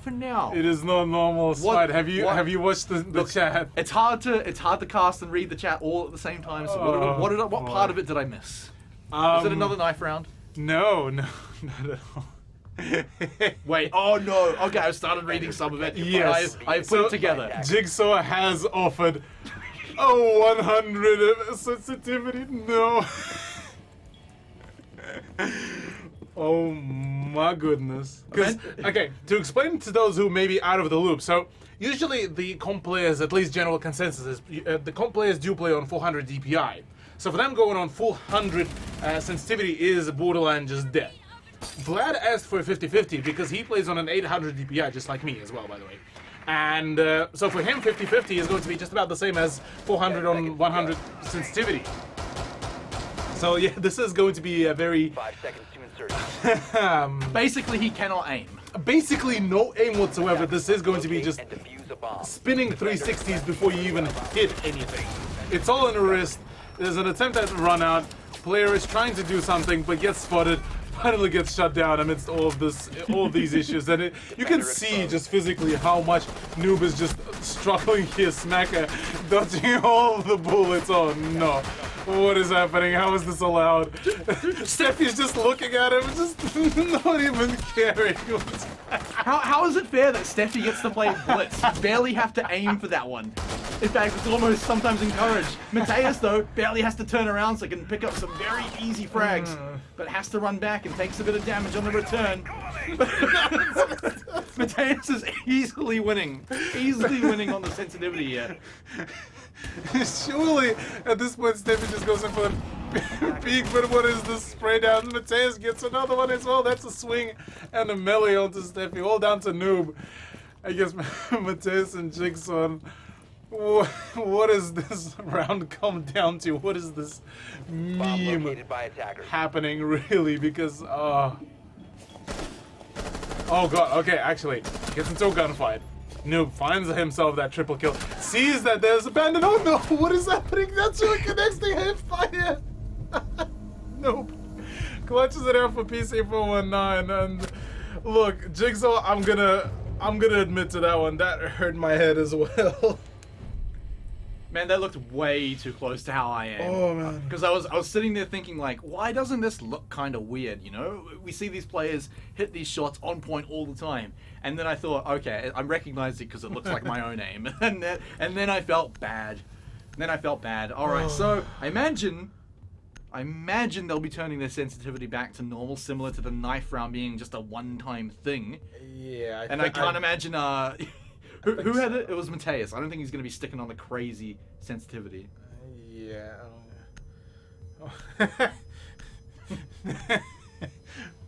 Very elaborate joke, Vlad, but I'm not going to explain that on the broadcast, but that does give me a chuckle. Attackers need to locate and defuse bombs. Look, Okay, I can't, like, I'm still processing that whole previous round. look at Smacky. He's like practicing with the sensitivity on the window to like Oh no. try and get used to it. All right, yeah, it looks like it's going to be continuing on. I wonder how long this is going to last. Yeah, you can see they're all practicing to see. They're all and just get trying used to to get it. back into it. I feel like I have a brick in my hand. Look, that's a feels. Is this the opposite way now? With zero sensitivity? No, them just going back to the normal sensitivity after Oh, such a okay. high one. It just feels like it's a brick instead of a hand. Oh, look. Oh, That's crazy how much you can throw your aim off though. One round like that. Okay, here we go. You don't need to aim for this. what is this? Smack is actually throwing cameras at... Okay. All right, well that I was guess, a player got put down for deserting the playfield, I suppose, or rather run out. Punisher gets a kill onto Mateus.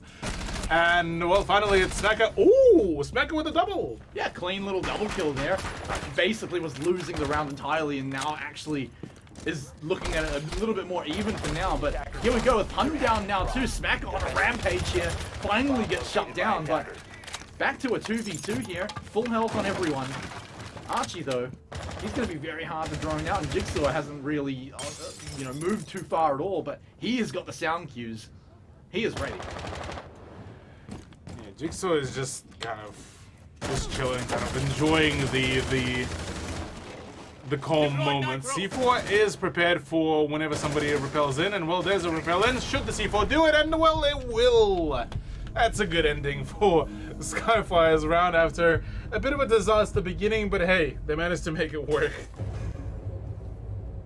There's nothing I love more than the end of round replays, where it's not someone firing a gun to get the kill, it's just a point of view of like a C4 or a Maestro cam, and you just have to see someone get killed by something as big as your toe.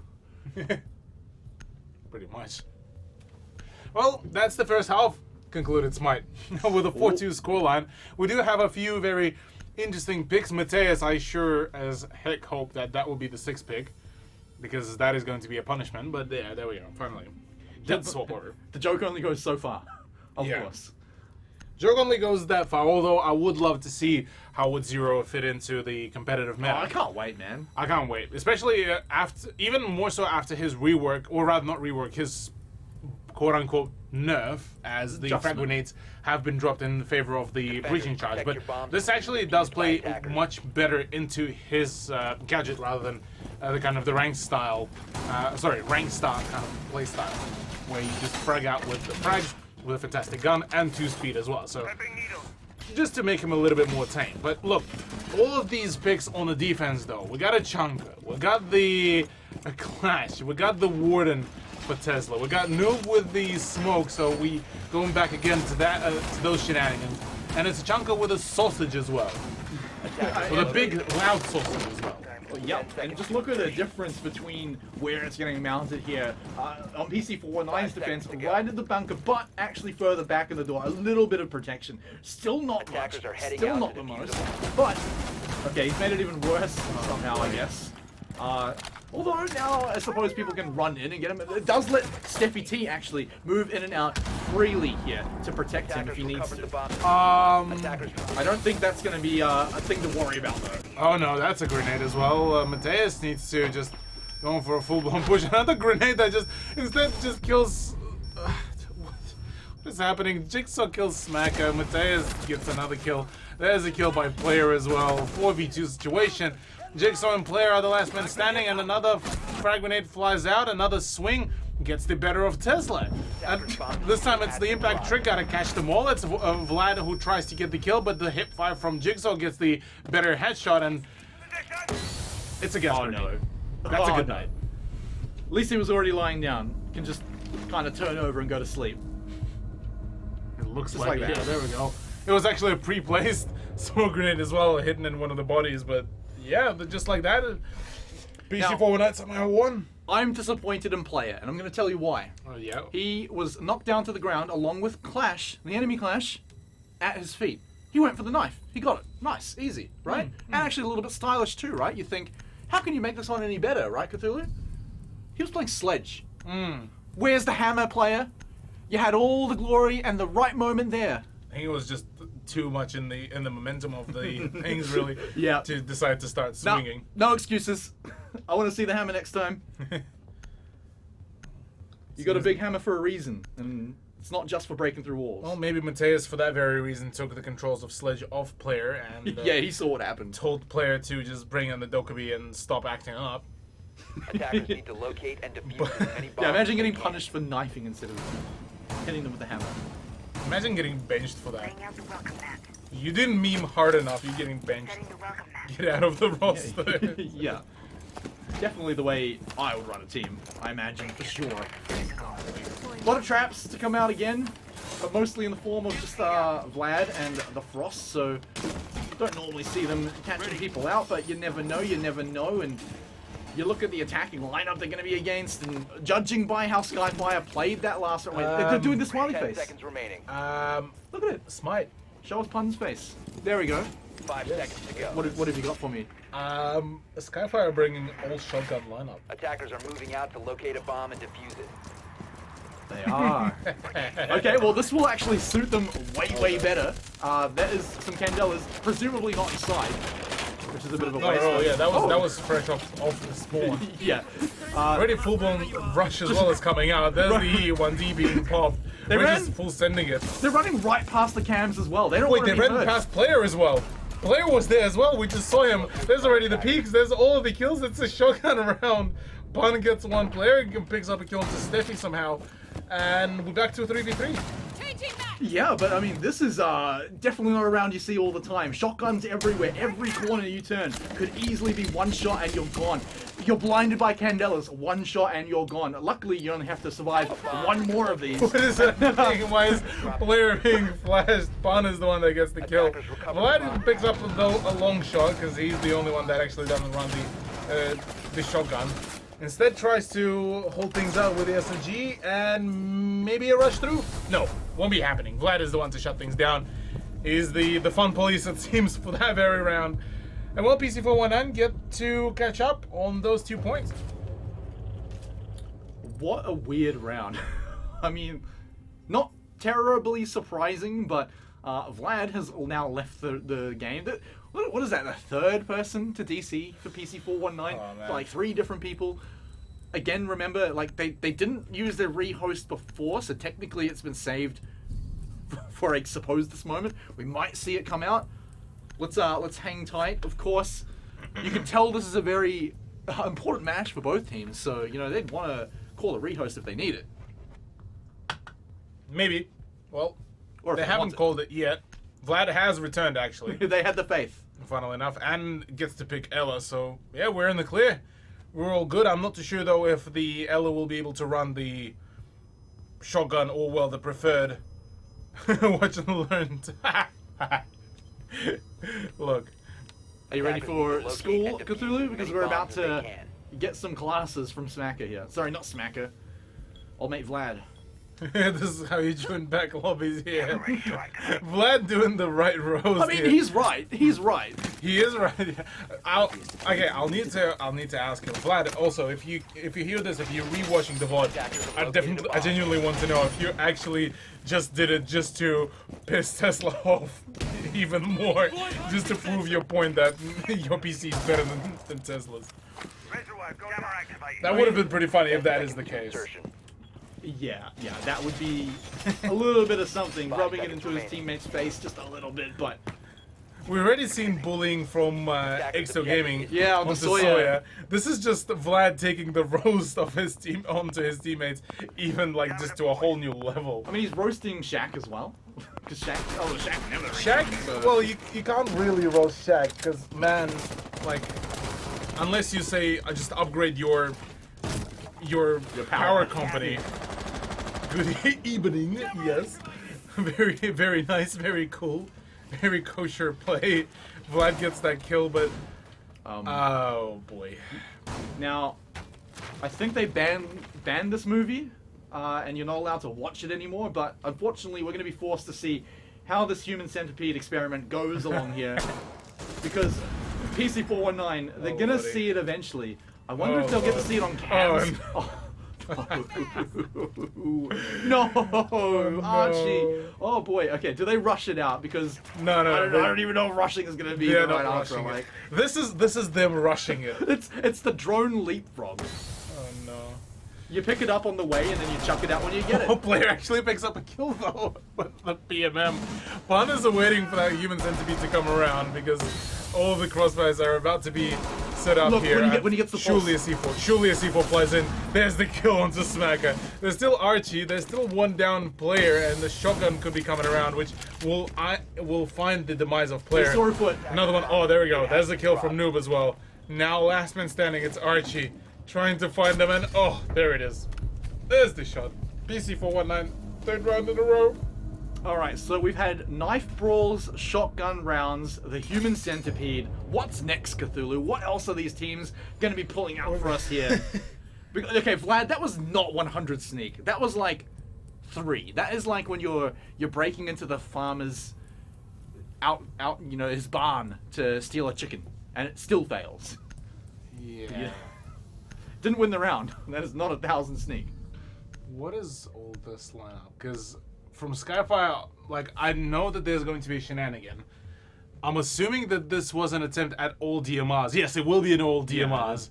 Because Twitch has a 417, Blackbeard has an SR25, Glaz has got the OTS-03, Buck has the KMRS, and Dokubi has the MK14 EDR. So, all DMR lineup. I'm assuming the only way to really source it up is going to be all iron sights. But that is, at this point, is we're dipping into the ground of heresy for any DMR users. Yeah, called it. Yeah. I mean, nice. Nice little recognizing that one. So, those DMR shots. Where are we going to see them play? Are they actually, like, is this the end of the meme and they just work it out from here? Or is there some other interesting spot? I mean, what's even the point sometimes?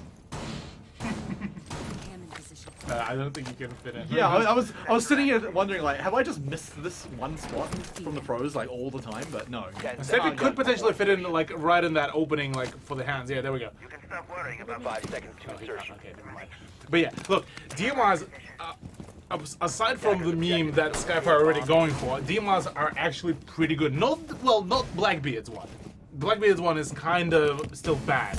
But the 417 is probably one of the most underrated DMRs that can really rip it up. After the buff to 20 rounds in a magazine, it is a very dangerous weapon. Whilst crouch walking, Skyfire could most definitely set up quite a firing line here. I don't know about this. This one makes more sense with the shotguns, and the crawling one makes sense with the DMRs. But, hey... Why is that? Well, I mean, because if you're crawling, you're likely to be further away from them. You're crouching, you can get closer to them for the shotgun. Oh yeah, true. But hey, the opening trade comes out, and now the important thing is PC419, they know what's going on, they know what shenanigans are happening this time, likely calling out, hey guys, it's just all DMRs and they're crouching. That's their joke this time. Let's see if we can shut it down. Look, at the very least, player still has his ballistic shield, so he just might be able to get a few gunfights actually swing in his favor, at least DPS-wise. Okay, that is an interesting camera throw, but instead, we're going in for a few swings. Steffi is trying to actually one dig, but gets his head popped off, and well, now it's a bit of an issue because the pulse has been discovered. Pun taken down. Now it's all down to Noob and Tesla to try to do something, but well, there's one swing. Can he find another two? Because that's where the two players are about to swing from, and Tesla is just waiting for the right moment. But no, that is a nice shot. Goes in for the swing. That's a 1v1. That's a 1v3. Done and dusted. Tesla, absolutely off the hook. Yeah, ain't no way you're catching this man. He just gets the drop on them entirely. Even gets the tip off of where the final person is going to be with the wall blowing up. So easy reactions there, adapts to the situation, pulls out the 1v3. Beautiful little play there, shutting down what could have been a very embarrassing round for his team. Yeah, look, Reddy manages to drop pretty much 75% of that squad that Skyfire did have, and well, Kidstorm's in main hall. Potentially, this could be the last round as PC419 has just pushed themselves onto the match point, which could pretty much signal us for the 1-1 scoreline like we predicted before. Yeah, I mean, look, it would work out for both teams to get the draw here. Like we were saying, it would pull them away from the 4th seed, and they're likely just going to be 2nd, 3rd seed like anyway, and playing each other in the semis anyway. So you can see why this match has kind of gone this way. But with the match point on, here we go. Careful, Vlad, because we've also got our own sponsor, so you can't just throw out any names in there. NVIDIA's all good though. Yeah, NVIDIA is pretty neat, though. Can say that one. Man, this lobby's taking a while, isn't it, Cthulhu? Yeah. Where's our game? We do need Need a WD SSD. Yeah, we do need a WD Black SSD here to just wrap things up. But look, it does give us some more time to kind of deconstruct whatever the shenanigans we have been seeing. Yes, thank you, Tesla. I don't think there's enough time in the world to deconstruct what's going on here. That is true. And defuse as many bombs That as is they true. It can. seems that even Siege agrees with that, as finally we do get a load in. And look, PC419 able to, bring back this scoreline for themselves is a good thing, but they still not out of this yet because we're seeing already a Cav pick once again. We're seeing from a Skyfire. Discovered the location of a bomb. Now Skyfire that's probably the most normal round that we could see here, actually. Yeah, and PC419, as far as the operators at least have been going on defense, they've been pretty normal. But the Cav is the one that really stands out here. left. But hey, look, if you get to hang out, I didn't see the C4 5 before. seconds left before That one caught me off guard, but yeah. Archie calls him out as well. Just do it. He didn't Press the button. Should have done it, man. Would have got a laugh from everyone. Would have made Archie smile. Who doesn't want to make Archie smile? That's a good question, there, Smite. But it seems that Archie is about to just do it himself, and just he would make himself smile a little bit quicker because he's just full sending it right on side. He's so quick. He's gone up here so quick, ignoring the cams again, but he's about to meet his first opponent, who might just about be ready for him. Won't be able to get a frag in there thanks to the ADS, but we'll just see if there's anyone. He's got some pretty sick sightlines, but there it is, the Banshee popping off. Doesn't actually get his kill, though. He does. Oh, it does. down. He does down him, though, so Located by that's attackers. pretty good, but they should be able to get him back up. Yeah, one would hope. Right? C4, I just heard Nitro said, so C4 has been ripped and thrown, but yeah, there we go. Tesla will be able to pick Noob back up. So with no trade-off, finally the PC4 online squad will continue fragging out, although already that's a second player that is extremely low in health. Although, still a 5v3, no matter what kind of way you look at it. Yeah, and now we'll see if Skyfire can stay alive or if they're going to concede it over to a draw in this last do or die round. Their last match, actually, their last round, perhaps, of the round robin. Yeah. Mateus playing this one pretty slowly, and he can because he's got half the round, but that's what happens when you go a little bit too fast. Man's just getting driven by on us. That was just a quick run through one dig there from Steffi, and well, that is the final kill. Vlad closes down the map, the round, and the whole series, which will be solidifying both PC419 and Skyfire third and second place. It does actually keep them tied, so they'll hold on to that tie. There may be tiebreakers involved, but we don't actually need them for their matchup. So even if they are involved, doesn't really matter. It's such a small difference to end up on at the end of the round robin that, yeah, you can say that these teams, they did about as well as each other throughout the whole season. So, you know, pretty solid performance coming out from them. Real entertaining match as well to end up on, and kind of nice that both teams do get the positive result out of it of avoiding 4th seed. Yeah, both these teams managed to finally shift themselves over to the higher positions, which does leave Ferox at the bottom of the leaderboard, but we still have one more matchup, Smite. That's right, and it's with the top team of the leaderboard, Rafflecopter, facing off against ShadowNet at the very bottom. If you thought last match was a little bit nonsense, well, wait till you see after the break. Welcome back, everybody. We have got one last game of the round robin stage here in LPL Pro Season 3 Rainbow Six Siege, brought to you by WD Black. I'm Smite, he's Cthulu, and this last match,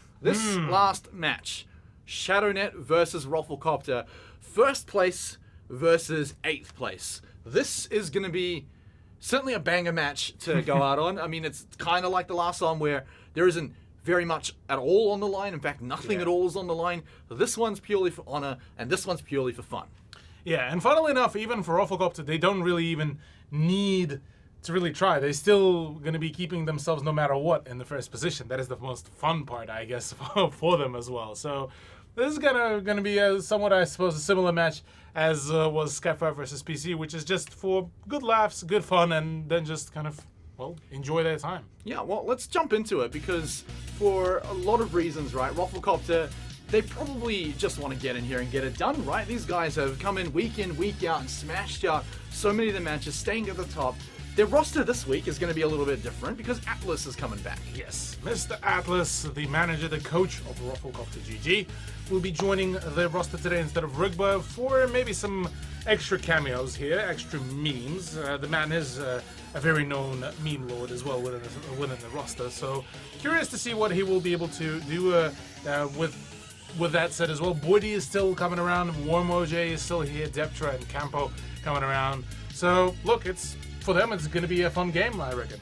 Yeah, for ShadowNet, though, it could be a different story. We might say there's nothing technically on the line for them right now, but honor certainly is. They haven't picked up a map win for the whole split, for the whole season, and they could do it tonight. A big ask, but for them, you can imagine that these guys are going to be putting their all on. So let's take a look at their roster, because Oiboy is showing up.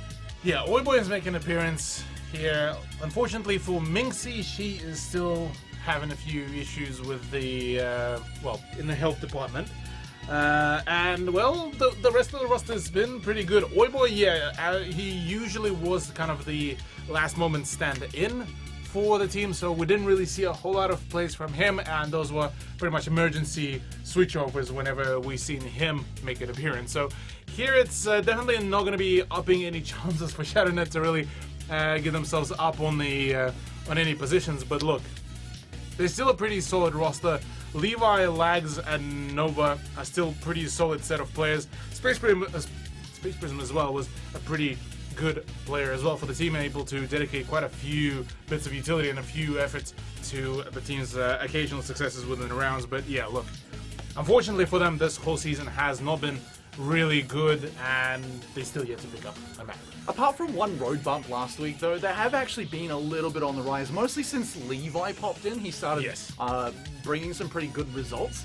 So there is definitely some light for ShadowNet. They just haven't managed to cross that threshold of picking up the point. But, of course, you got to look at the individual level at sometimes as well. Deptra and Levi. I just said Levi, you know, he's been a massive turnaround for ShadowNet. Not quite getting them over the line, but still a good piece of the puzzle. Deptra, though, is a monster on the field. He took a slow start to the season, but he got there in the end. Yeah, he got there at the end. The man has been actually popping off a fair few times. We didn't give him, I suppose, as much of the credit as we did to some of the other players of Rufflecopter GG. But look, apart from that, the man has been doing pretty well. All right, and now one last thing before we jump in, Cthulhu, we got to take a look at the maps we're going to be looking at here today, because hope you like Coastline from before, because it's coming up first again, picked up by Rufflecopter. Second up, it's going to be Clubhouse by ShadowNet. So these map picks, the ShadowNet one on Clubhouse, no surprises, you know, they love this map. It's a comfort pick. Go ahead and pick it. Rufflecopter on Coastline, though, what do you think about that one? Well, Rufflecopter on Coastline could really bring us a few shenanigans here as well. This is mainly a frag-heavy map where we don't see usually a whole lot of large setups here, and maybe we could be seeing something different here from maybe ShadowNet, but from Rufflecopter, I full-blown expect the meme run. I think we have to see their first ban to really tell. Yeah, well, first ban is going to be BB, which will be seeing us, well, seeing him out and us not witnessed any DMR shenanigans from him, at least yet. Yeah, but it is a normal ban on Coastline, so like we were predicting, ShadowNet are coming in here, at least on the first thing they can do, being serious about it. The first ban for Rufflecopter is where I'm gonna be wondering what's going on. The Nomad suggests that they are at least bringing some seriousness to this one, at least to the bans. At least for the bans, yeah. They still don't want to deal with certain few operators, and, well, Mira still could be banned out here, potentially. Maybe we shall not be seeing the same levels of memes like Skyfire did with PC419, but I still reckon we might be seeing something utterly just mind-blowing. Although Mira just been banned out. So the last ban, I would assume, will be from ShadowNet. That will be a bit more serious, so I'm expecting maybe a Valkyrie, maybe a Maestro ban to be outed. Yeah, just one of the power picks. I mean, Valk's probably the most common one you see, apart from Mira on this map, so probably going to be going for that one. But, I mean, any of them will really do. But the Bandit's actually going to be a little interesting and different. And you want to talk about why here, Cthulhu? Because there are some interesting spots you really want the walls electrified. Yeah, well, mainly you would prefer, one would prefer to see the Bandit charges to be placed on, say, the walls in the billiards room, or rather the bar at the billiards room, where it pretty much denies any kind of chances for a hard breach. But really, it's not as much of a necessity nowadays, although it seems that Atlas will still attempt to do that very thing for the hookah lounge and billiards room, because, well, now the only way for you to really get the breaches going is, prevent the breaches is going to be Kite. Neither of which will be picked, though. Ace swapped over to the Ying, and it's going to be a Chunka pick from a Lags. Attackers need So to the locate Tachanka and defuse did any bombs that they actually can. go ahead and get locked in there. That was interesting because I saw him hover it and I thought, okay, he's just trolling me. He knows I like the pick. But ShadowNet immediately getting things kicked off with a bit of a spicy start. I mean, on top of the Tachanka, you still have some normal picks like the Malusi and the Valkyrie, but even Frost is throwing things off. Coastline is definitely a map where you can sort of have these kind of odd picks and still actually make them work pretty well, but this is, yeah, Tachanka is definitely one that falls even a little further out of that category. 10 seconds left. Yeah, Chunka pick is certainly going to be one-upping here 5 seconds on left. quite a whole lot of things. So, with that said, well, we shall be Attackers are heading seeing out to how defuse the that bomb. really play out. I'm curious about that Ying pick as well. As that, we do also, I just completely actually missed the pick of Thinker here. Yeah, no, Deptra going ahead on that one. An interesting one for sure, but we'll see how it goes for now because there's definitely going to be a lot of firefights that they're looking for. It's Coastline after all.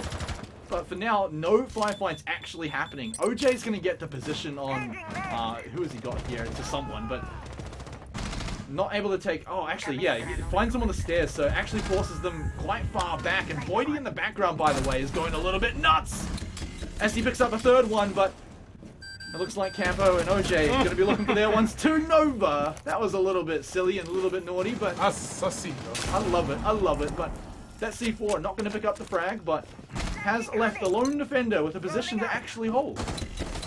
Yeah, with Candela starting to come out, Nova is just dodging all the bullets, still able to actually stay alive. It actually stays alive a little bit longer than I expected, but Campo is the one to finish him off. Ruffle are the ones to win out the first round, but oh my goodness. What is it with Valkyries and just never being hit through the wall? Like, I don't know. He was blinded that time. Yeah. he kept on dancing around. That's at this point, that's what I would do at this point. It's just, yeah, I mean, dance, I guess. He's shooting at my feet. It's like, might as well. Yeah, he had kind of already lost at that point, so fair enough. But yeah, hero of that round, Boydie, for sure. I mean, getting 2 really solid kills, and then, yeah, it just continued. And really never lost the hold of the lead from there for Rufflecopter. So solid round coming out for them, but that was ShadowNet pulling out things like the Tachanka, like the Frost. Does it happen again in round 2? Because it looks like it's not going to be popping up. The Wamai only being teased to change, and it's changing into Wamai. Yeah, the main difference here is that actually Rufflecopter are planning to keep on memeing. They are bringing in the Blitz for this very play, as well as that the Finka and the Lion as well to boot. So it's still going to be a very aggressive, very kind of meme lineup from Rufflecopter GG. And for ShadowNet, I mean, they went for a few shenanigans there, tried to do an Assassin's Creed drop. Maybe Nova played a little bit too much of Assassin's Creed Valhalla. By the way, that game is absolutely Cam in position. gorgeous. That is a phenomenal game. But look, here on the blue bar in Sunrise, 5 seconds remaining. maybe it's going to be a little bit more serious, although I'm expecting the seriousness more so from ShadowNet rather than Rufflecopter. Attackers dropped the diffuser. Yeah, I mean, you just Attackers look have at the recovered their lineups and you diffuser. can see that here in round 2. Lags, perhaps looking for something a little bit for free at the start of the round, but instead loses a lot of his health, and very quickly Rufflecopter have turned things on. There's the E1D, and the Blitz is inside. Has to rip out the goo mine first, but now back to business. We can continue, but there's going to be more goo mines where that one came from, so OJ will have to definitely watch his feet. Already on site. Actually, we'll be spotting out Lags with the buffed up ADS time. We'll be trying to go in for another swing, but the body is blocking there. The E1D is pinging out the positions, and another C4 could be flying around. Boydie finds another one, catches the body, but oh, there's a push. No, there's a crossfire as well. Oiboy and Levi get the frag. Now it's all down to Atlas and Deftra, and Atlas is being tagged up quite substantially. A trade, actually, as a matter of fact, between Deftra and Oiboy. Now that's all down to Atlas. Gets the down onto Levi, and Space Prism as the last man standing. Still has the EE1D to try and find out his opponent. Space Prism. Yeah, puts Levi out of his misery. We can be happy about that one for sure, but now just Atlas still just barely alive, can try and go for a bait. Space Prism's not biting it, but it's not a bait at all, Cthulhu. It's the real thing. The plant goes down, and now everything's on Space Prism to get it done. Here we go. One shot from space. One C4 from space. Kobe. No, he doesn't get it in time, and Atlas closes out and clinches round 2.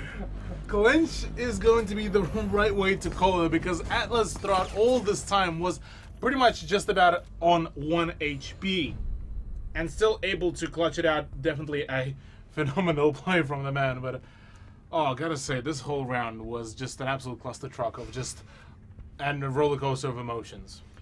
But it's still showing that Rufflecopter are kind of pushing pretty fast, not always checking every single corner, particularly on the Blitz if they do decide to bring it again. And looks like OJ, he's suggesting that it's coming back. So you can imagine that if ShadowNet want to try and respond to this, they want the operators that are going to slow them down. Legion's a great one for that. You leave the goo mines all over the place, and suddenly it's very hard to just hold Shift and W to get through the building. But is it going to be enough here? It wasn't last round for sure, although it was almost enough. It just happened that Atlas clinched it out. Hey, maybe we shall be seeing another clutch by Atlas. Who knows? Although, for what we know, the man has actually swapped off the line in favor of Finka, and it's rather Deptra who will be taking control of the Frenchie. So, look, 2-0 is still an early scoreline, but the rounds that we just witnessed from the two teams have definitely been quite an entertaining set of them. And yes, highly very nice to see you all. 10 seconds to go. Pretty sure we've seen more drone interaction in this game than anything else.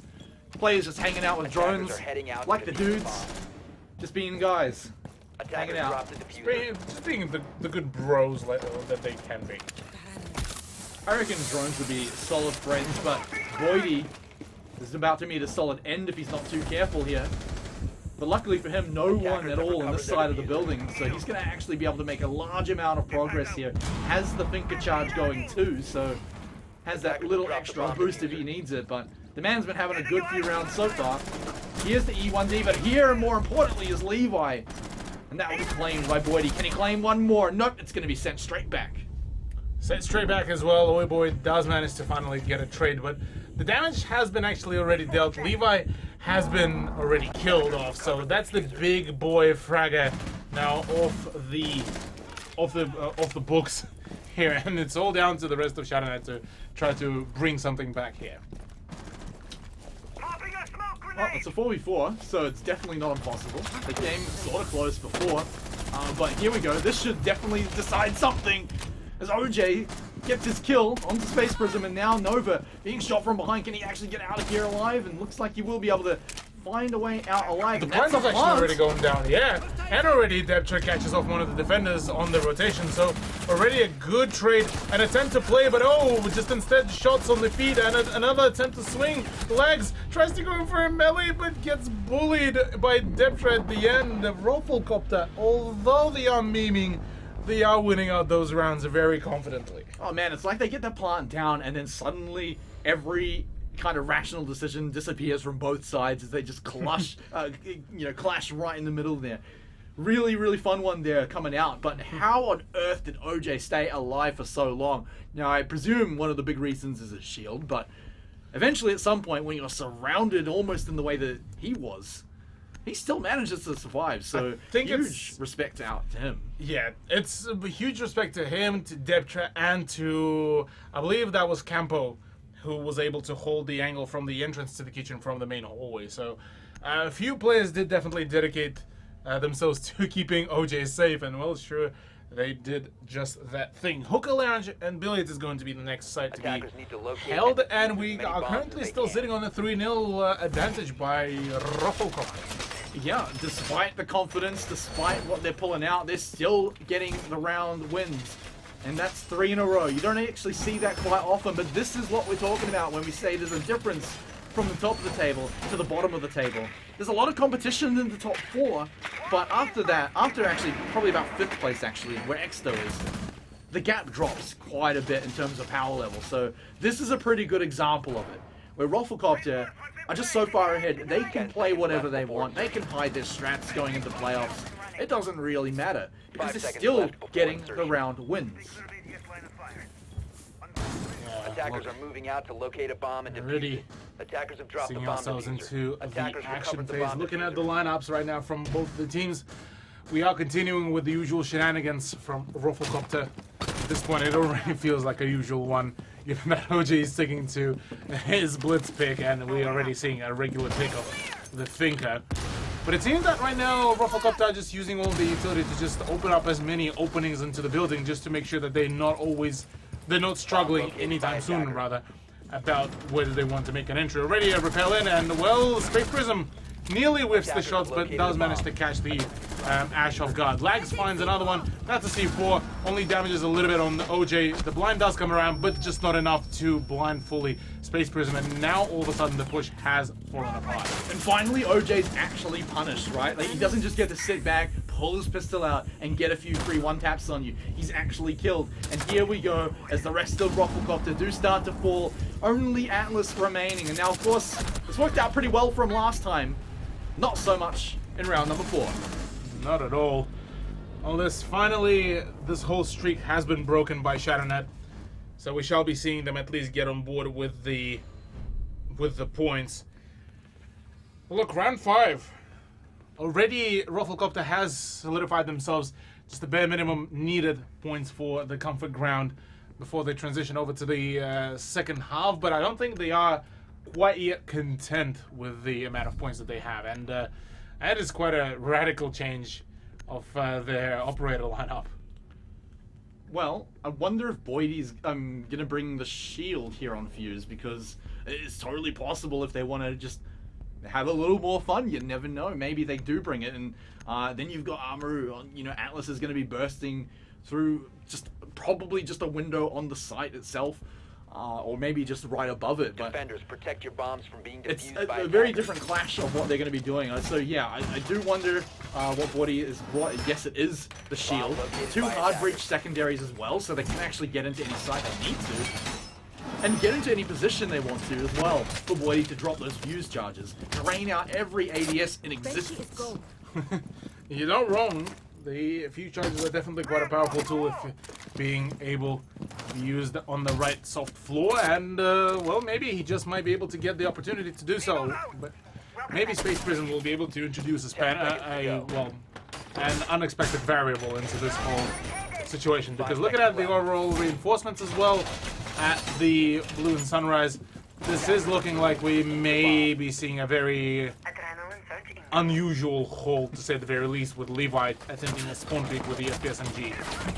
Yeah, ambitious one here for sure. Could go very wrong, but luckily for, well, both sides, they managed to stay alive. Now, does OJ have Boydie with him as well? Yes, he does. So they've got 2 shields. Unfortunately, they're going to have to go single file in, but once they get inside, they can make a huge amount of presence known, especially if they can command this round. Levi can go aggressive all he wants, along with lags, but those are shields in the way. Levi, he can bring out his own one. This is actually a very decent counter. Now with the recent changes, right? Yeah. You automatically make them recoil. The worst thing in the world for a shield operator. There he is! Amaru goes in, but he's immediately ripped apart. Yeah, there we go. OJ, completely blinded actually, will be attempting to just fend off the Blitz player. And OJ full well knows that if he tries to push the clash now, he will be stunned and, well, pretty much forced out of his position. Deptra, meanwhile, does manage to find a shot. So at the very least, it's not all in vain, but Lags already gets a run out. That's a kill for Nova. And, well, now it's all down to Campo. Does find 1. Needs to find 3 more, but SPSMG 11, things are certainly not going to be looking too well. Although finds 1 more. Needs to go in for a swing at the clash and get rid of her, because this could be an issue. Is Carly. So Clash, okay, never mind. I was going to say if it got to the 1v1, then maybe, because he could just easily pop the Clash, but yeah.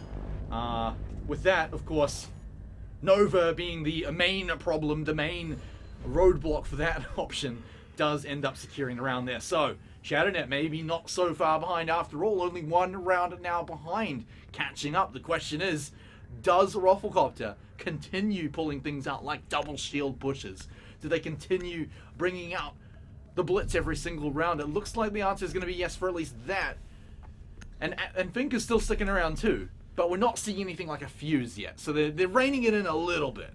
Well, OJ is actually going to be swapping off the Blitz, finally, it seems, that making quite a good decision now that Clash has been introduced. And Shadownet are actually pretty well known for some of their Clash plays, so not surprising that the all the or rather Shield Fiesta has been completely shut down here by Shadownet. So Rufflecopter just means that just amp up the aggression, because, well, theoretically, Shadownet will be lacking 1 of the guns in the extra aggressive gun.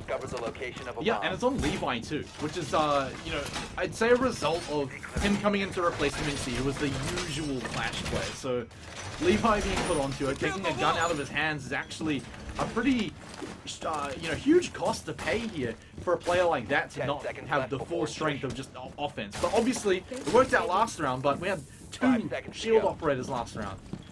Clash won't be able to counter them so hard this time, so it's just going to be back to normal for Levi. But remember, all the shield changes also apply to Clash. Yeah, look. Curious if Rufflecopter will regret this, as according to the words of the clash. But it seems right now it's going to be a top-down clear. Legs did attempt to go in for maybe a swing at the front door, but won't really be able to find anything. So we are going to be seeing a rotation by Atlas up on the top floor on the balcony. And it's going to be Boydie who will be spearheading the push, and I do believe that there's one of the defenders that is playing in the VIP room, but just already forfeited his position. Yeah, but he can't be too far in there. You can see they're hanging out around over this side, and Boydie looks like he's claimed his prize. Can he find any more, though? For now, no. Levi hanging out outside, a little bit interesting. Not often you see the clash run out, but it is immediately punished, and nothing has been gained by ShadowNet from it. So with this, everything is crumbling right now. Rufflecopter haven't taken a point of damage. Well, as I say that, there goes OJ. Yeah, there goes OJ. At least Slags was able to make it so that it won't be a flawless round from Rufflecopter, as that would have hurt it a little bit more even. But now with the sheer amount of breaches being done, and with the fact that Space Prism already used up his C4, it's only the gunfights that need to be won out, as it seems that the man just cannot get any good luck on those peaks. So instead, we'll be actually going for a second attempt at swinging here. And it's Boydie who's actually right on side, gets tagged out by the pistol, but he's hunting for that Melusi. Yeah, and Space Prism looks like he's been forced out even more. Very low on his health bar now. Has to rely a lot on Lags, presumably here, whose presence is certainly known for sure just outside the site, but can clear the stairs, and there's Deptra to clean up his teammates. So with the plant going down, Lags in a tough position, very likely walking into his doom here. Will walk in and I don't know what that was, but it ended up in him dying. Yeah. Campo somehow managed to survive, as, yeah, in the words of Campo, what is his team? Or rather, where is his team? Trying to cover, maybe, well, maybe he was hoping for a cover, but that didn't happen, really. Exit frags, yeah, that's a good one. It's what it all matters. It's all that counts at the end of the day. Alright, so That was the true MVP. I mean, he did save that round before. I would definitely give him some good props for that one before. That was a monster play. Round 6, maybe not as much, but you know, doesn't matter too much here. But Cthulhu, we've swapped sides, so we've now got Rufflecopter on the defense. So Attackers need to what locate kind and of defuse as many plays are they going to be bombs as they making can. here? You can already see Castle popping up, and so I wonder if this is going to be like some weird Castle plays that hurt his team, because this seems like the kind of match where that happens in, but you never know, you never know. But yeah, you look at what else is coming along, and it's normal-ish, but still definitely show-off operators like, you know, an Alibi for Atlas. I'm not surprised at all, a player like Atlas picking up Alibi here. Definitely a player that wants to play some tricks on his opponent. Yeah, talking about playing tricks with the opponents, there's also quite an interesting pick that was already previously teased by a Rufflecopter, and that is going to be the Nova on the Amaru, and Levi bringing in the Finka. Yeah, so ShadowNet are also very keen on this go fast, shoot hard kind of strategy here, so No die, make bang. unfortunately there's been lots of die, and even a lot of bang too. Nova in very quickly, but not onto the site, so he keeps his head on for now, but is it going to be punished? Is he going to get back up as well? Because he's very, very close to the site up right now, and so could be able to get a real solid presence here. He could just pretty much borderline waltz right onto the side and get the frag. I believe that was Campo was actually had his back turned to that rotation hole, but instead it's Oiboy to open up the scoreline. Boydie out of the equation, and now Nova needs to actually just go in for the swing. There's nobody watching the hookah lounge and billiards, or rather the billiards room, and well, meanwhile there's a couple more trades due coming out. Finally, Levi will be traded out for the life of Deptra, but there's already still no revenge for Boydie. Yeah, Campo cannot move to the left really at all from this position. Of course, OJ would be his death, but there it is. Because now OJ gets Nova. Sorry, it's Nova going to be his death, but there it is. They take care of that problem. And now, this is looking tough for ShadowNet. 3v3, make that 2v3, and those health bars still not looking all that good. Yeah, Oiboy could really turn things around here if he can get rid of OJ. who was last time seen residing in the aquarium, but instead it's OJ that will be bringing in all the party fun to Oi Boy, and now it's all down to Space Prism. His position has been revealed, and there's already a raging Ella coming around for the sister rivalry. Well, there we go. Rufflecopter finding themselves round number 7 and getting themselves what I believe is 5th point. Yeah, and just look at what happens when you just leave traps all over the place and people have to slow right down to try and survive there. But yeah, here we go.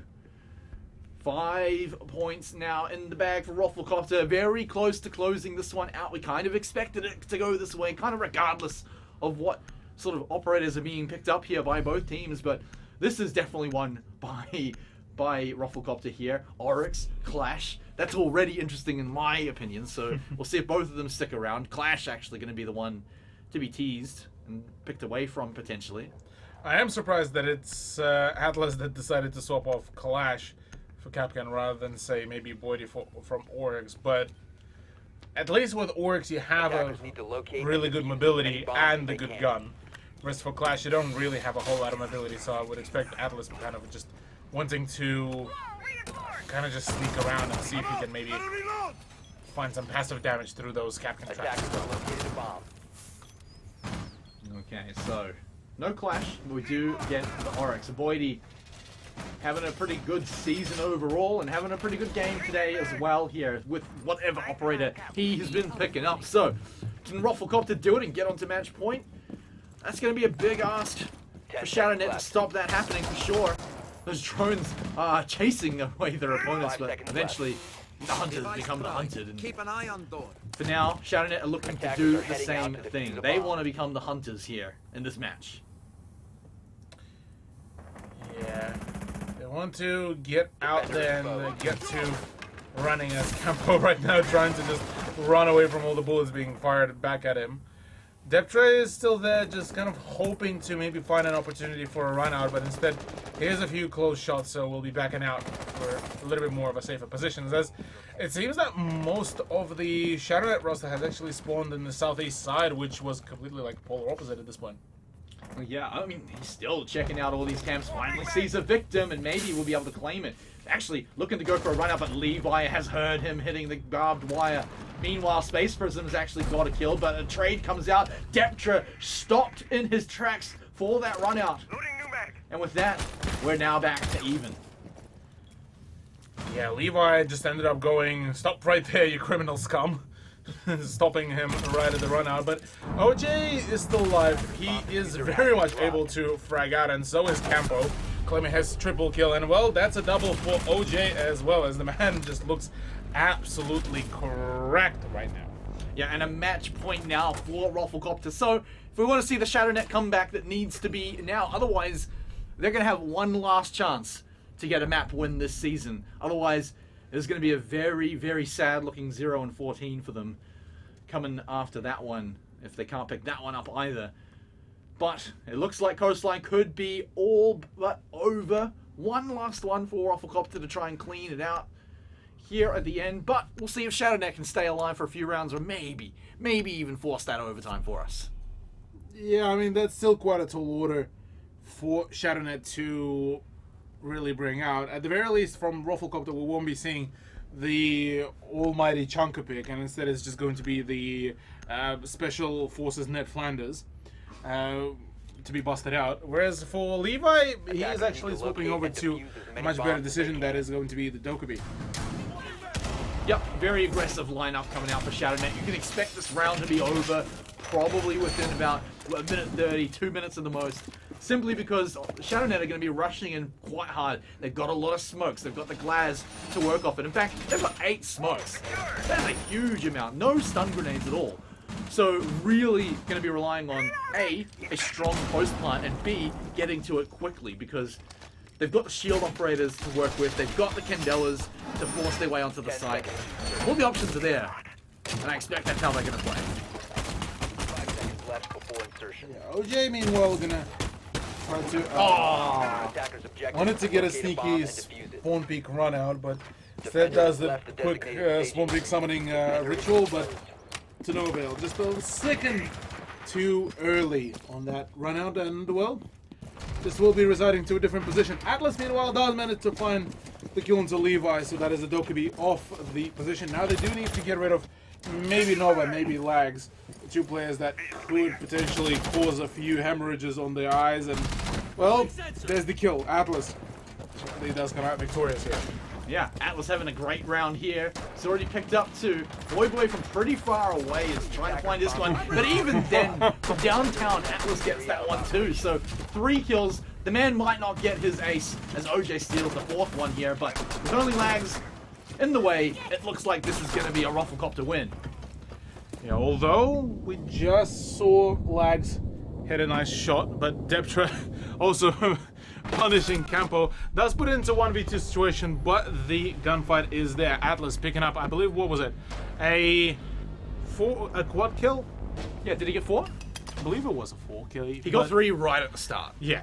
What a game indeed. Great siege has been achieved by both of the teams, and well, that's all she wrote really for that matchup. It's Rufflecopter get themselves the map win, only 1 map away from pretty much closing out the round robin season, and as well as that, closing out their position as well. Yeah, and now, of course, 1 map to go, and it's going to be Clubhouse. It's going to be ShadowNet's pick, so maybe things weren't working out so hot on Coastline. Maybe Rufflecopter just made it their own playground.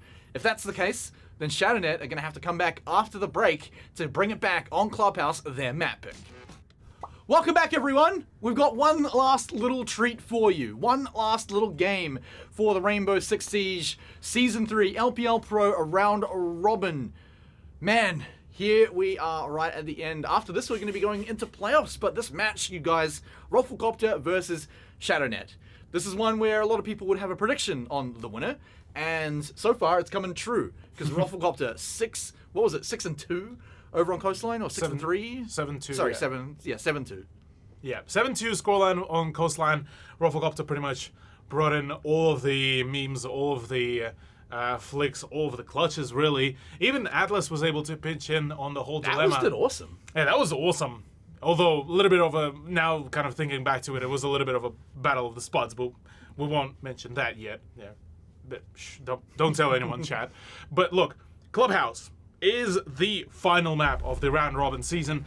This is the final one to decide whether ShadowNet will be seeing themselves to maybe get that 1 win here, or maybe that is not going to be the case. They are going to be very keen to pick this one up here. Very, very keen indeed. They were looking for it on Coastline, but this is now their map pick for ShadowNet. Rufflecopter, how are we going to kick things off on the bans? Maverick to start things off with. Very normal to see on Clubhouse. Question's going to be, do we see the Thatcher to go along with it? Because, of course, that makes things very interesting on certain breach sites where they become suddenly a lot harder to get into. CCTV in particular, but not every team likes that situation. So Thatcher may slip through. Yeah, instead we're just going to be seeing a fuse ban to just kind of top up all of the wizardry that is being done here. Yeah, but of course, apologies, I was a little bit sick from that ban, but Shannon have another ban for us, and what is it going to be after a fuse ban for the defense? The Bandit again. So, oh man, that could have been real funny after a Thatcher ban, actually. Yeah, that would have been big if that would have been the case. Kind of still, I mean, on the books, and yeah. there's still mute pick in case as the last case scenario. So not all hope is lost. Can you imagine though a match where you've got Maverick, Thatcher, Bandit, and Kaid banned on Clubhouse? Oh, that would man. just be, whew. That would be a vile ban. Yeah. Gotta try that out sometime. That'd be real funny. But there it is. Mirror to be the last ban, to nobody's surprise. So, Fuse and Bandit being banned are very interesting calls. I think the Bandit's going to be the only one that actually makes a difference unless we were going to see anything fun come out. And I think we are going to see something fun come out. But the question then is, ShadowNet, why are you banning fun? Yeah, that's my next question here is just sheer fact of I'm expecting Rufflecopter to be kind of the serious bans here, or rather the meme bans, and then for ShadowNet to be more serious. But it seems it's completely a 180 swing. And, well, I mean, it is what it is. Bans are bans, and we are going to be going into Church and Arsenal room as there's unfortunately no analytical explanation there behind either of those bans because well, these are not the counterplay bans, really. Hold up. We gotta wait to see exactly where everyone's gonna be going. You never know where Rufflecopter are gonna be looking for. Their defenses could be completely whack for sure. Especially, you look at their lineup, not very normal for the site. The castle's one that actually no, they're not actually gym bedroom. This is the basement. So castle is definitely only normally seen on gym bedroom. Oryx is not really ever seen on Clubhouse. Deptra likes the Vigil sometimes, so that is like only half weird. It's only weird because it's on Clubhouse, but yeah, hang on. What are all those mute jammers? All those mute jammers are certainly unusual, to say the very least. Deptra is there, ready for a run out with the meme cannon as well, all prepped up, locked and loaded. But nobody's actually going to be there. Nobody is going to be pushing the place, and instead it's Levi that will be maybe dumpstering quite a fair bit of utility to do that, although I'm not too sure if the objective was actually spotted. No, they know, Oiboy knows that there's no bomb there. They don't have a Zofia or anything to like clear the mute charges either, so yeah, the question really is, do ShadowNet actually know where they're going? Because it seems like they're not really heading towards the side. Of course, they could be clearing a lot of the roams for now. They do have IQ, so they should definitely know where the site is actually. But that is half your health bar gone now for Oiboy. Can he find the culprit, though? Because it looks like they have gotten away scot-free. It seems that it's only blue on blue that was the damage taken. And Boydie is actually able to stay completely undetected. Now that is a big thing here because he will be quite ecstatic about that fact. And Deptra actually gets a kill, gets another one as well into lags, and this is just a cool, complete cleanup crew. Rufflecopter didn't even need to wait for Deptra to make a rotation. I mean, it's so unbelievable that Guzar Observer couldn't believe it, shaking the camera around there, but here we go again. Here we go again, Cthulhu. Massive round. Here we go again. Massive round by Rufflecopter there. Just shutting it all out. I mean, the roam's obviously working out huge. Deptra being massive. Pulling the machine pistol out at some points as well, just to get the sick frags. And I mean, that's even without entering Boydie into the conversation, right? He was about to jump down and get his own carnage done, but it was all done and dusted by the time Deptra had got his way with it. So very clean, very easy round there for the first one on defense by Rufflecopter. Yeah, Rufflecopter definitely, even with all the memes surrounding the whole setup, they seem to be able to pull off some very unusual shenanigans here. But look, maybe we shall be seeing something different. Maybe ShadowNet will be able to maybe crank open a can of Red Bull for themselves and see what they can do here, because certainly at such an opportunity where Rufflecopter are obviously memeing, this is the opportunity for ShadowNet to really make the win there for themselves. Yeah, I definitely am keen to see it happen. They've been on the rise, like I've been saying before. They're definitely throwing their own twists into the operator compositions now too, so you can tell they're having a bit of fun too. The Monty was picked up, Blackbeard was picked up, so huge amount of shields actually for ShadowNet's offensive side here. Boydie, I mean, I'm not sure if shooting the hat shot was necessary, but I mean, hey, maybe no one's looking at it and they just accidentally fall in like a cartoon. You know, for some reason, they actually gave me a throwback back before even ESL days, when Blackbeard had an 800 HP shield, where he was actually considered, he was actually considered a shield operator for CG rules, and well, now CG, that is now LPL, and there was a rule that you could only bring a single shield operator, which included Blackbeard. Yeah, imagine bringing Monty and then it's like, well, we can't bring Blackbeard now. Well, that meant per round. Oh, yeah, per round, of course. But, you know, back then when Blackbeard was so good. But, of course, those were disgusting days and it's good to have them behind us. Deptra has been rewarded already. He's gotten his first little peek out. Might have actually been a run out, I think, as he's looking to tease for another one. But he's already gotten one free. So, what else can he find? Maybe a few more. that SMG is actually a pretty solid gun, especially for some of the hip-fire kills as well.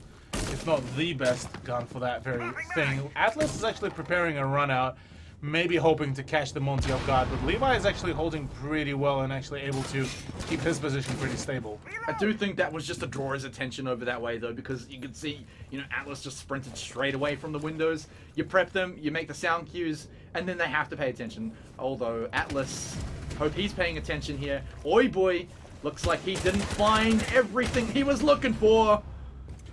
And Atlas will claim that one after waiting for so long. Nova finds Boydie, so we even it up here. Trado overall.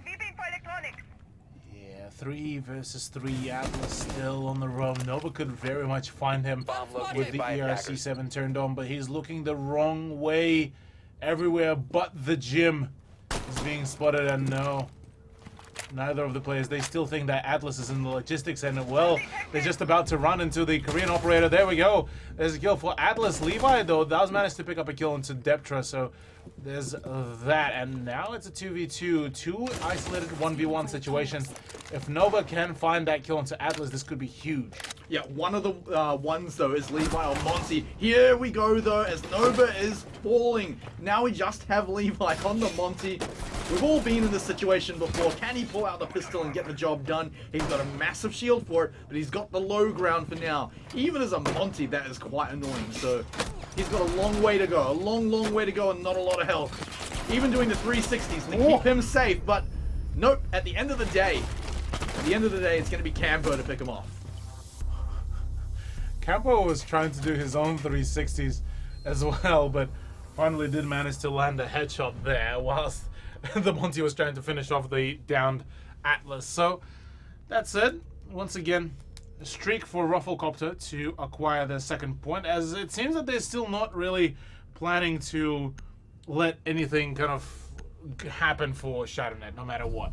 Yeah, I mean, there's no reason for Rufflecopter to slow down, no reason for them to change anything they're doing. At this point, I can say they can just do whatever they want and still come out on top on the majority of these rounds. I mean, it's 2-0 now. They obviously won last map very handily, doing the same sort of thing. So I don't see this stopping any time, Cthulhu, unless we get to something like, 6-4 is the earliest I'd see it happening. Attackers need to So, locate and defuse yeah, as many ShadowNet, I mean, bombs they've got to as they sort can. something out here. Otherwise, Rufflecopter are going to keep walking over them. Yeah, Rufflecopter just, it seems even when the memes are there, they're not planning to really stop the Rufflecopter from going just absolutely crazy. Boydie, though, has something in mind with the ACS-12. That 2x scope, though, by the way, on this gun pretty much turns it into a full auto DMR, which is a nuts thing to really think about. And now reinforce it. Surely. That was so unsatisfying. I I don't know. It was still pretty nice. I think some people would find that really satisfying, but I don't know. I just really wanted to reinforce over it. But, There's still a chance for it. I mean, yeah, but the soft wall's gone now, so it doesn't look all silly. But hey, that's all right. We don't always get what we want. Oh, I bet he was not expecting that one.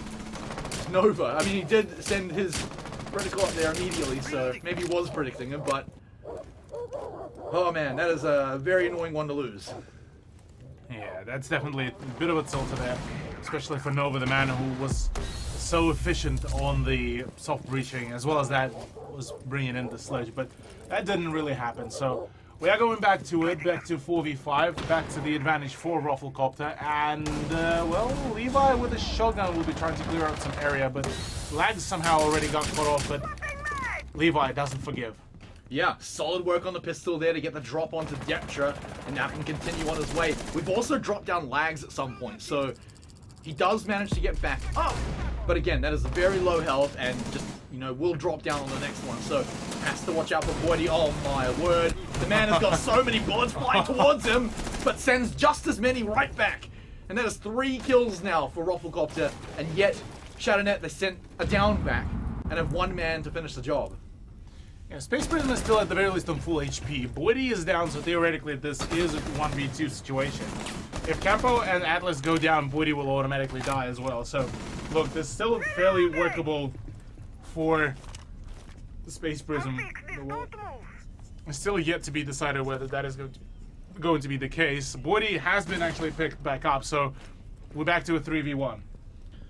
And now Space Prism, he's going the stairs route, actually manages to catch someone, but has lost a huge amount of health in the meantime.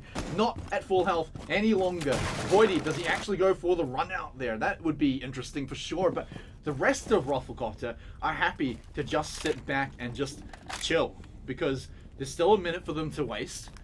Space Prism does not have the diffuser. Oh no, he does have the diffuser now, but will find trouble planting it, especially trying to get through the alibi.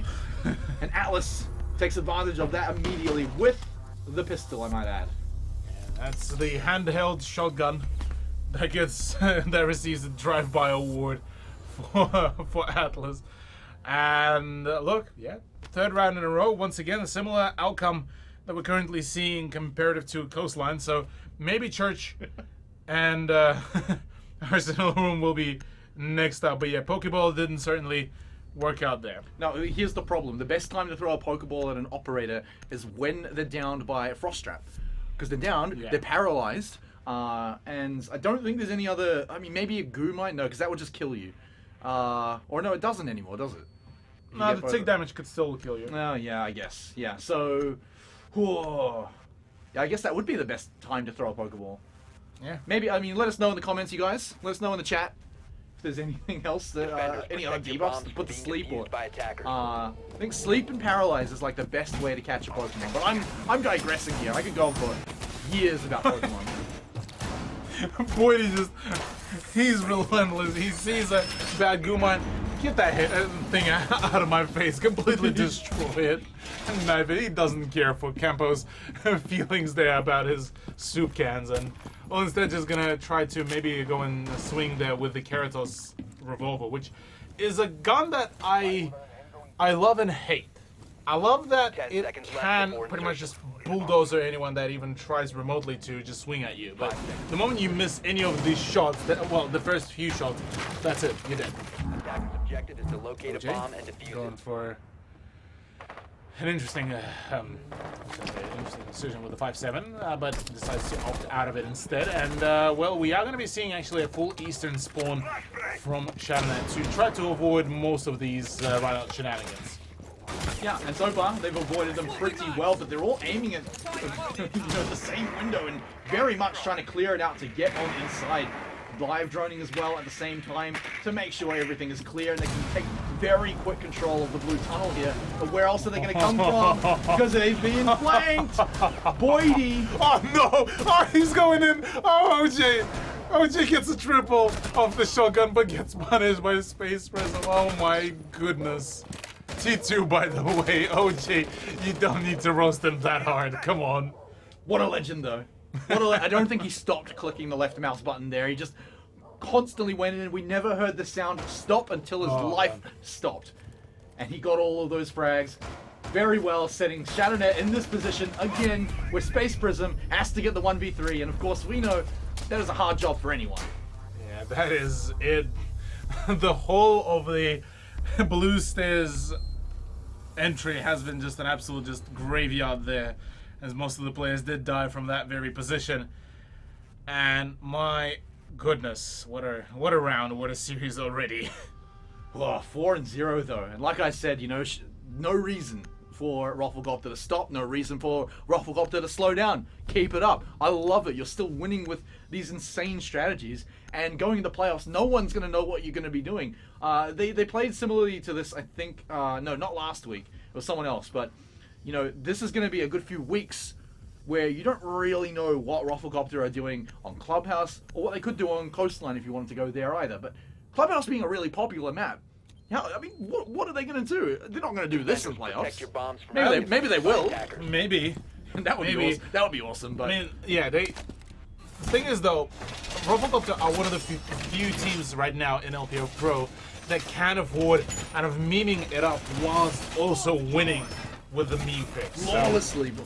Flawlessly as well. So they're one of the, if not the only team that can actually afford to do that.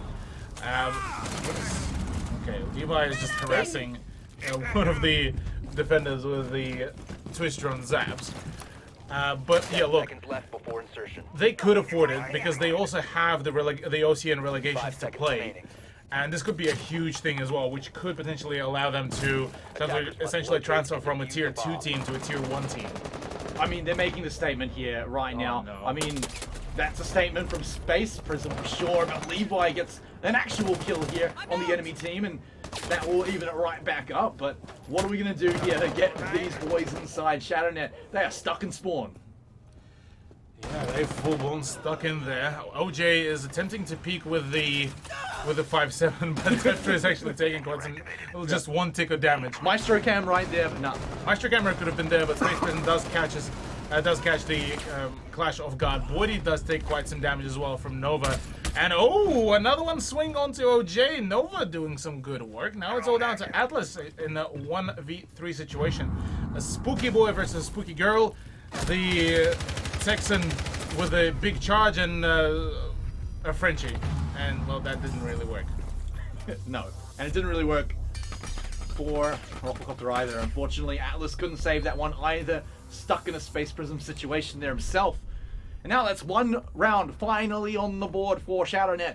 1-4. Definitely not going to be the healthiest of halves either, but you know, maybe they can pick one up and it might not be so bad, but they've got to stem the bleeding. They have got to stop what Rockcopter are doing right now because they are marching towards that victory, and very quickly, I might add, and they could shut out ShadowNet from their only map win of the whole season.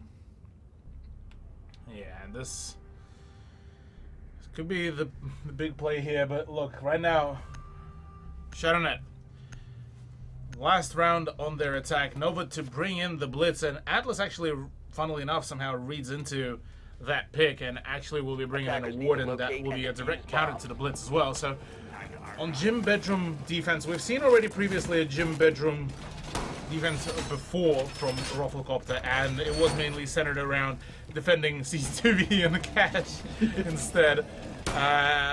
But yeah, maybe we'll be seeing a different outcome here. Maybe ShadowNet will be able to get themselves their second point because OJ currently is just almost wasting his whole, wasting his ammunition and time. You're a little bit lost for words there, Cthulu. A little lost for words, yeah. After OJ graciously blessed us. 5 seconds left before insertion. About to graciously bless ShadowNet here with a run out Attackers too. must locate and defuse Or a maybe bomb. even just a peek. Defender Now it's a is approaching full-blown the run kill out, zone. sprinting towards the fence, yeeting the C4, and ruining tomorrow's delivery of Defender is bread or left whatever is in area that of truck. Defender is exposed. Boydie, meanwhile, does get spotted out, and oh, actually, we did see it down onto Boy, so at the very least, damage has been dealt there to the ShadowNet player. There is a pre-ADS position by Nova, which could potentially end Boydie if the man decides to go in for the swing, but no, instead it's Atlas who will be taken down. Boydie has been also gotten rid of, so now it's down to OJ, Campo, and Deptra to keep up the defense, but all of them are actually playing offside, which is going to be a huge potential disadvantage, and yeah, that is the position that could be played out very well. Catches off guard, actually, one person could maybe even find Levi as... Is the man actually tracing him through the... It did look like it. Oh, Nova actually downs mid-air Defender is Mr. Deptra as well, and there's a run out. Shotgun does not have as much of a range, and now it's down to Campo. Yeah, I mean, they just heard all the runouts as well. Campo, I mean, I think the man knows the situation, but I don't think he will know the exact health bars of his opponents. They're actually rather low. I think Campo is actually just trying to do the EAL test whilst trying to just ADS everywhere. He dropped the diffuser there. He could count this and, in theory, actually win the round. Maybe he could pull this off. It could be hard, but it's getting hard to see the exact angles on his flicking around all over the place. Dude, is he still playing on the mega sensitivity? Because this is hard to watch at points. But yeah, look, he's got the diffuser. He may actually be able to save this round. Yeah, Campo a little bit spazzing out there at the end. Won't be finding a frag for himself anymore, as Oiboy is the one to shut him down. So we do come down to a 4-2 scoreline at the end.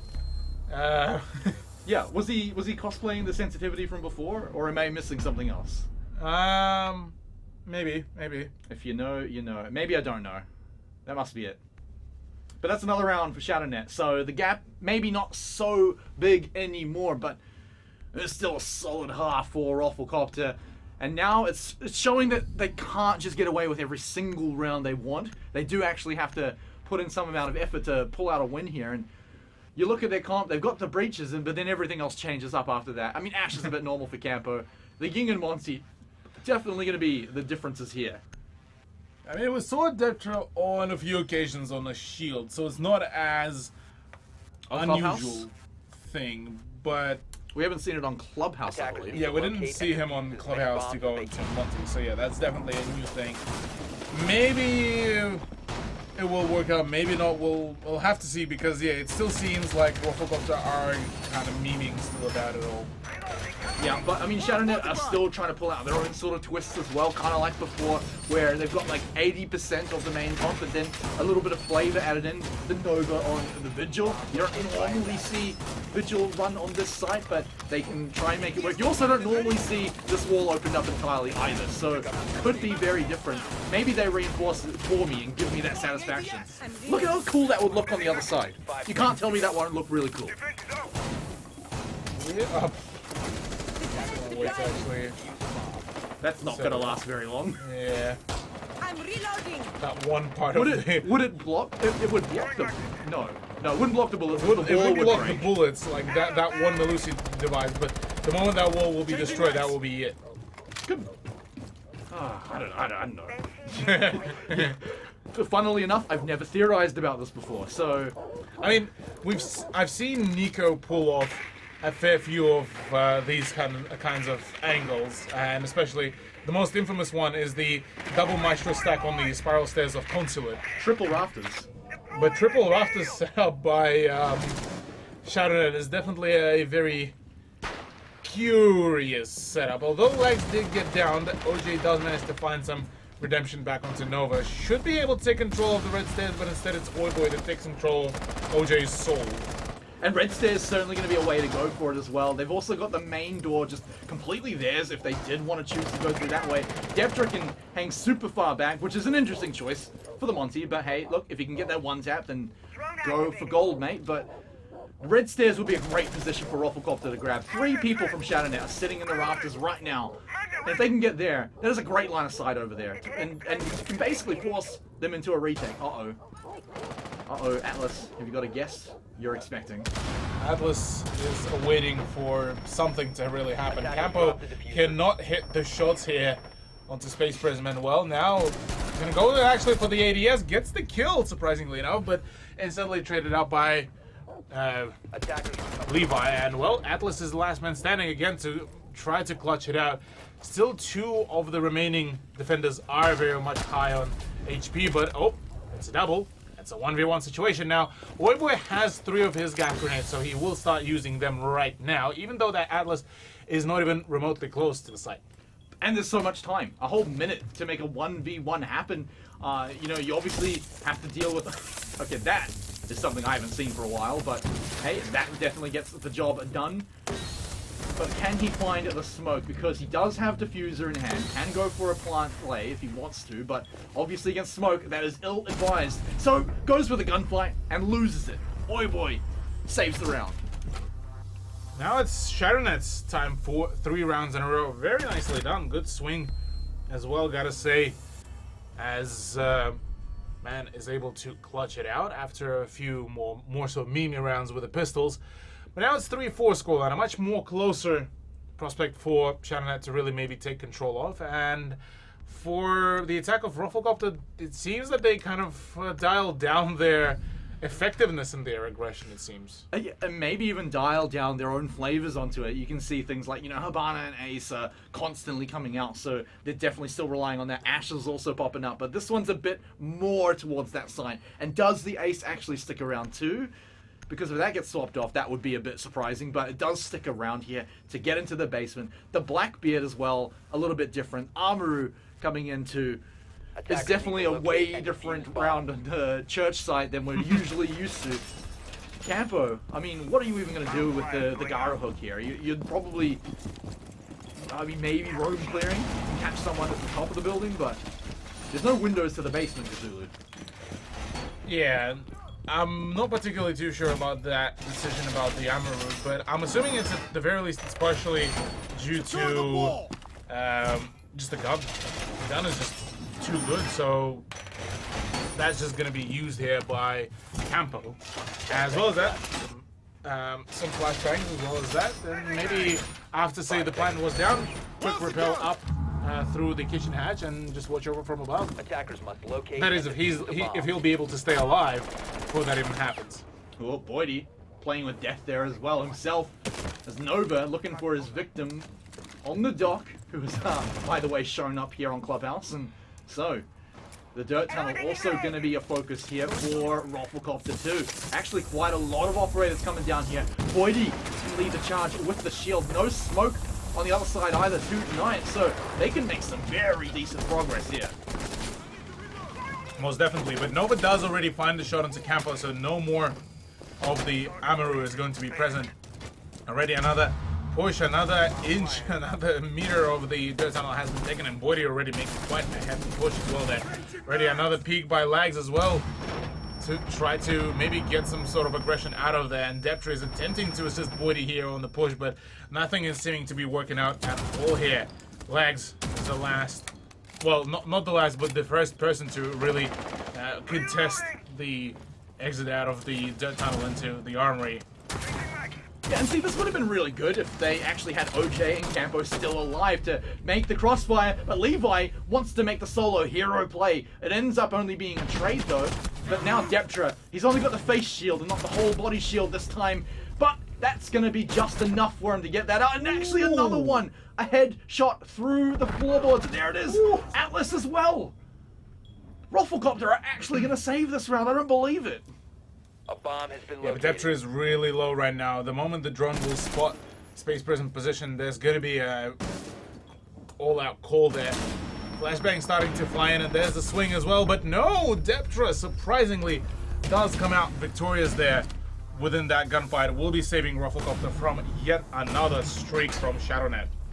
Huge plays from Deptra there to save that round. A big commanding presence from the tunnel. Like I was saying before though, imagine if they had both Campo and I think it was OJ at that point that had already died. Imagine if they had both of them alive, like pressuring Kitchen, pressuring Blue, like forcing all these different points for the defense to worry about. And, you know, only one person, maybe two, looking at the tunnel.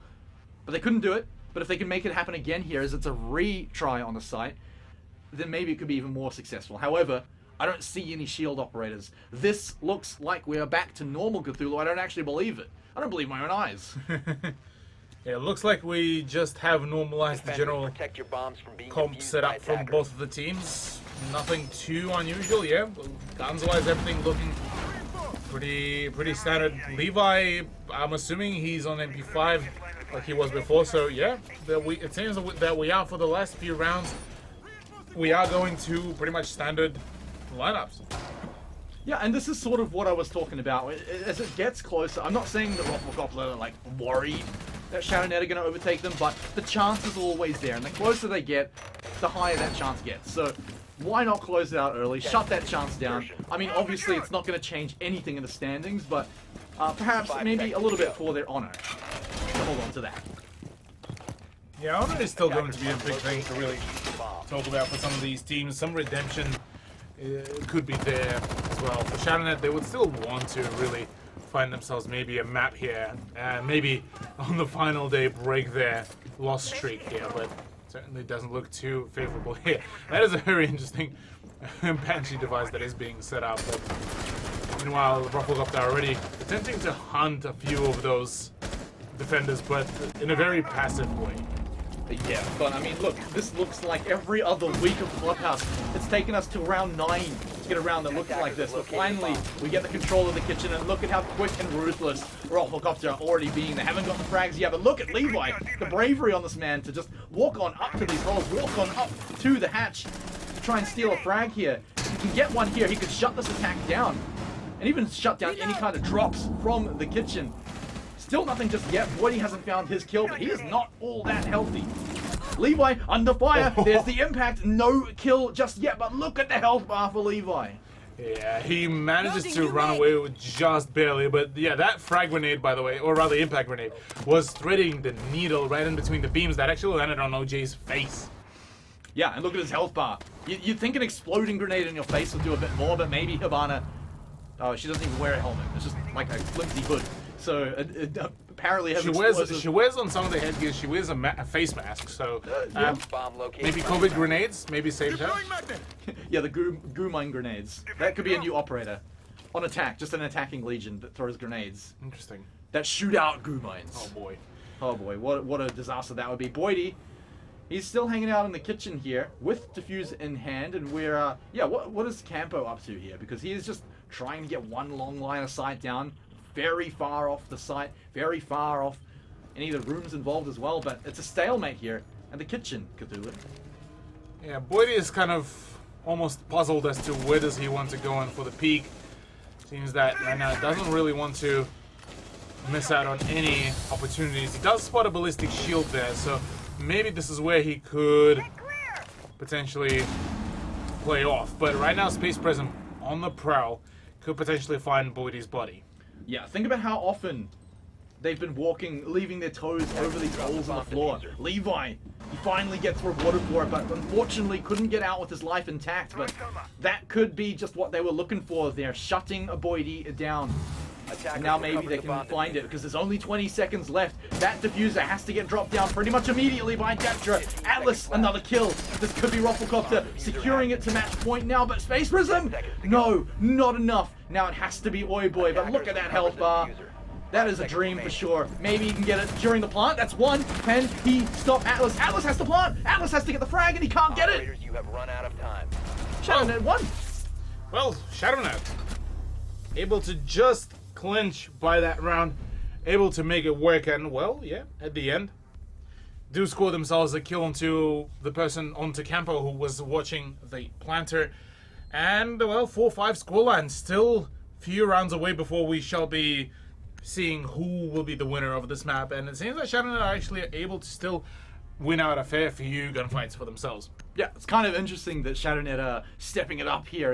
It feels like Rufflecopter are arguably getting a little bit more serious, at least in terms of their operator picks. Now, OJ still wants to tease the idea to ShadowNet that, hey, look, we're still doing things like the Blitz, haha, lol, maybe we'll do it again. But hey, look, the Hibana comes in, everything's still normal, at least for Rufflecopter. ShadowNet, will they notice? Who knows? But now you look at it, you're going to the gym in the bedroom. There's no castle here, which we do usually see, but pretty interesting to see. Actually, no, this isn't. They changed it at the last second. The CCTV. It was gym and bedroom, I swear. Yeah, look. So that makes the castle no pick. Make a lot more sense. Castle may have been a pretty good pick here, but I don't think ShadowNet had this in their mind, really. Well, I meant on the gym and bedroom side. Oh yeah, from gym and bedroom, yeah, most definitely. Although, I don't think this is the gym and bedroom, yeah, this is the cash. No, that's what I'm saying, I thought it was gym and bedroom. But last time we saw them defend CCTV, they are beautiful lags, love it. Last time ShadowNet did a defense here on CCTV, they had 3 people up on the rafters. That is a lot. Now, the game looked a lot different, you know, about, what was that, 3 rounds ago, so take that as you will, but I wonder if we're going to see a similar setup coming out for ShadowNet here, but we'll have to see. Atlas is just about to be ready to go in for the breach, but obviously he suspected there might be something different there. No breach denial is there, but did see for a second some toes, so we'll be proceeding to rather just start the breaching, and using 2 of his bread loaves should be just enough to open up enough of the positions. But it seems that, oh, it's enough for Lags to actually get the kill. That's Campo out of the equation. Yeah, and that's very strong. You want Zofia in this like final push onto the side. All that utility, which now won't be able to drain any ADS. Super annoying to not have that ability here. You don't really have much else, especially when you want to start using the Thatcher EMPs that Deptra's brought in for the first time, I think, this map. And yeah, losing Campo bad, but oh no, losing Boydie even worse as well. OJ, he really needs to get out of this one alive, otherwise it could be all over for Rufflecopter on this round. Yeah, OJ now will be down, and Levi is the one to finish him off. Now it's down to Deptra and Atlas to really do something, as it seems that things are, well, this is looking like a screaming wall there. But I was gonna say. Yeah. Apart from that, well, Atlas does manage to find one. Deptra finds one as well. So we're back to 3v2, and it's still workable here. And there's only one person kind of close to the site. You can see the other one running back as fast as they can.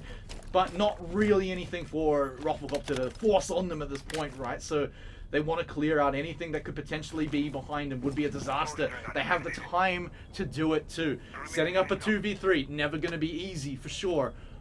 But when you've got the time to do it, it definitely makes it a lot more comfortable. Here we go, Deptra onto site. Deptra getting a quick little frag.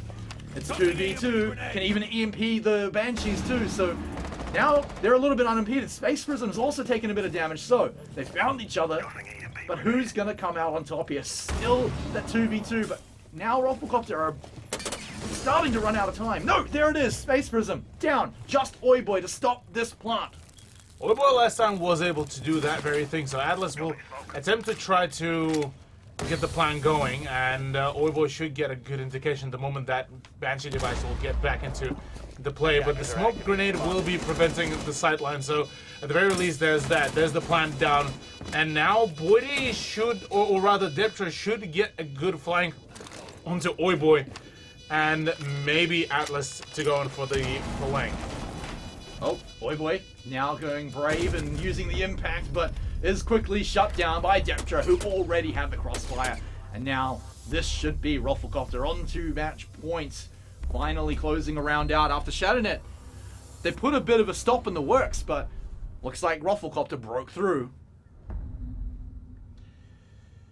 Yeah, Rufflecopter finally managed to take a break from all of the dubs that ShatterNet were taking throughout all of these rounds and push this into their match point. Like you said, gym and bedroom will be potentially the final ground for this play. But look, I'm not excluding the fact that we could be also seeing maybe another round or maybe even an overtime for ShatterNet. But it's quite a rough ride here for them. Well, this is where they make their stand. You say it's potentially the last sight for the map. It's potentially the last sight for the season for ShatterNet if they don't win here.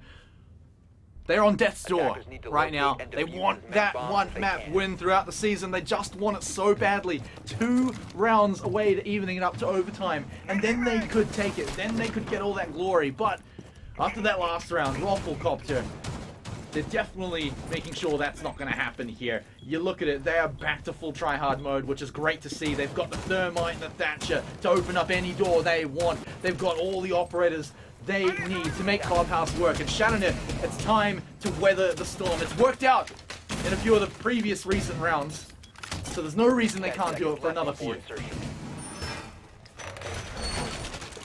5 seconds remaining. Shall see what is going to be cooked up here Attackers by ShatterNet, because that is a very spicy peak that Nova is attempting to do. Obviously, nobody is going to be spawning there, and well, pretty much it's going to be a bit of a waste of time. But Boydie very promptly opens up that window to close off that rotation, and well, just going to be essentially just waiting for the time to push, as Deptra actually just missed an opportunity for potentially getting rid of the Kaid. Rough. You hate to see it, but sometimes it happens in these matches. But here we go. OJ on his lonesome outside the jacuzzi wall, and he's going to meet Lags and Levi when he does eventually find his way inside, but that might not be for a little while. I imagine we've got Rufflecopter setting things up. Deptra wanting to set it up, almost taking away Levi, but sorry, it was Boydie actually. Boydie almost losing his own life in return. Yeah, look. Now Atlas is the one to actually open up the scoreline here onto Oiboy. No longer the clutch player of ShatterNet will be coming around, and while spawning the few cheeky positions, it seems that actually Rufflecopter may be going in for the rush in, but it's Campo finding a double. Boydie catching one onto Space Brim, and it looks like it's just about to be all over Red Rover. It's all down to Lags to try to do something, but finds a kill, nearly finds a second one, nearly prevents the plan, but that's all only nearly, as it is now a GG well played. A 2-0 for Rufflecopter to secure the first seed. And what a great season from Rufflecopter to come out into LPL Pro. First time coming in here, maybe not the first time for the players, but the first time for the team. and they get it done first place at the end of the round robin. How they go into playoffs, we'll have to see, but so far, incredible season from the boys. Oh yeah, absolutely phenomenal. Phenomenal and stunning run from them as well throughout the whole of the round robin season, only dropping a single map, and that was on the first week against Skyfire when they have had Atlas playing on the clubhouse. So yeah, it shows that even when they have a sub, they're still an absolute massive force to be reckoned with. Yeah, and as I was saying throughout that match, a big power difference between the teams, showing off how they could just get away with absolute murder, could do basically whatever they wanted. Now, they won't get that chance in the playoffs. Our top 4 has been incredibly close. Our top 5 has actually been incredibly close. So, just like Season 2, actually, we're coming up to a very, very competitive looking semi-finals, Cthulhu. Yeah, I'm definitely quite excited for all of these games. Those are definitely going to be some very close matchups.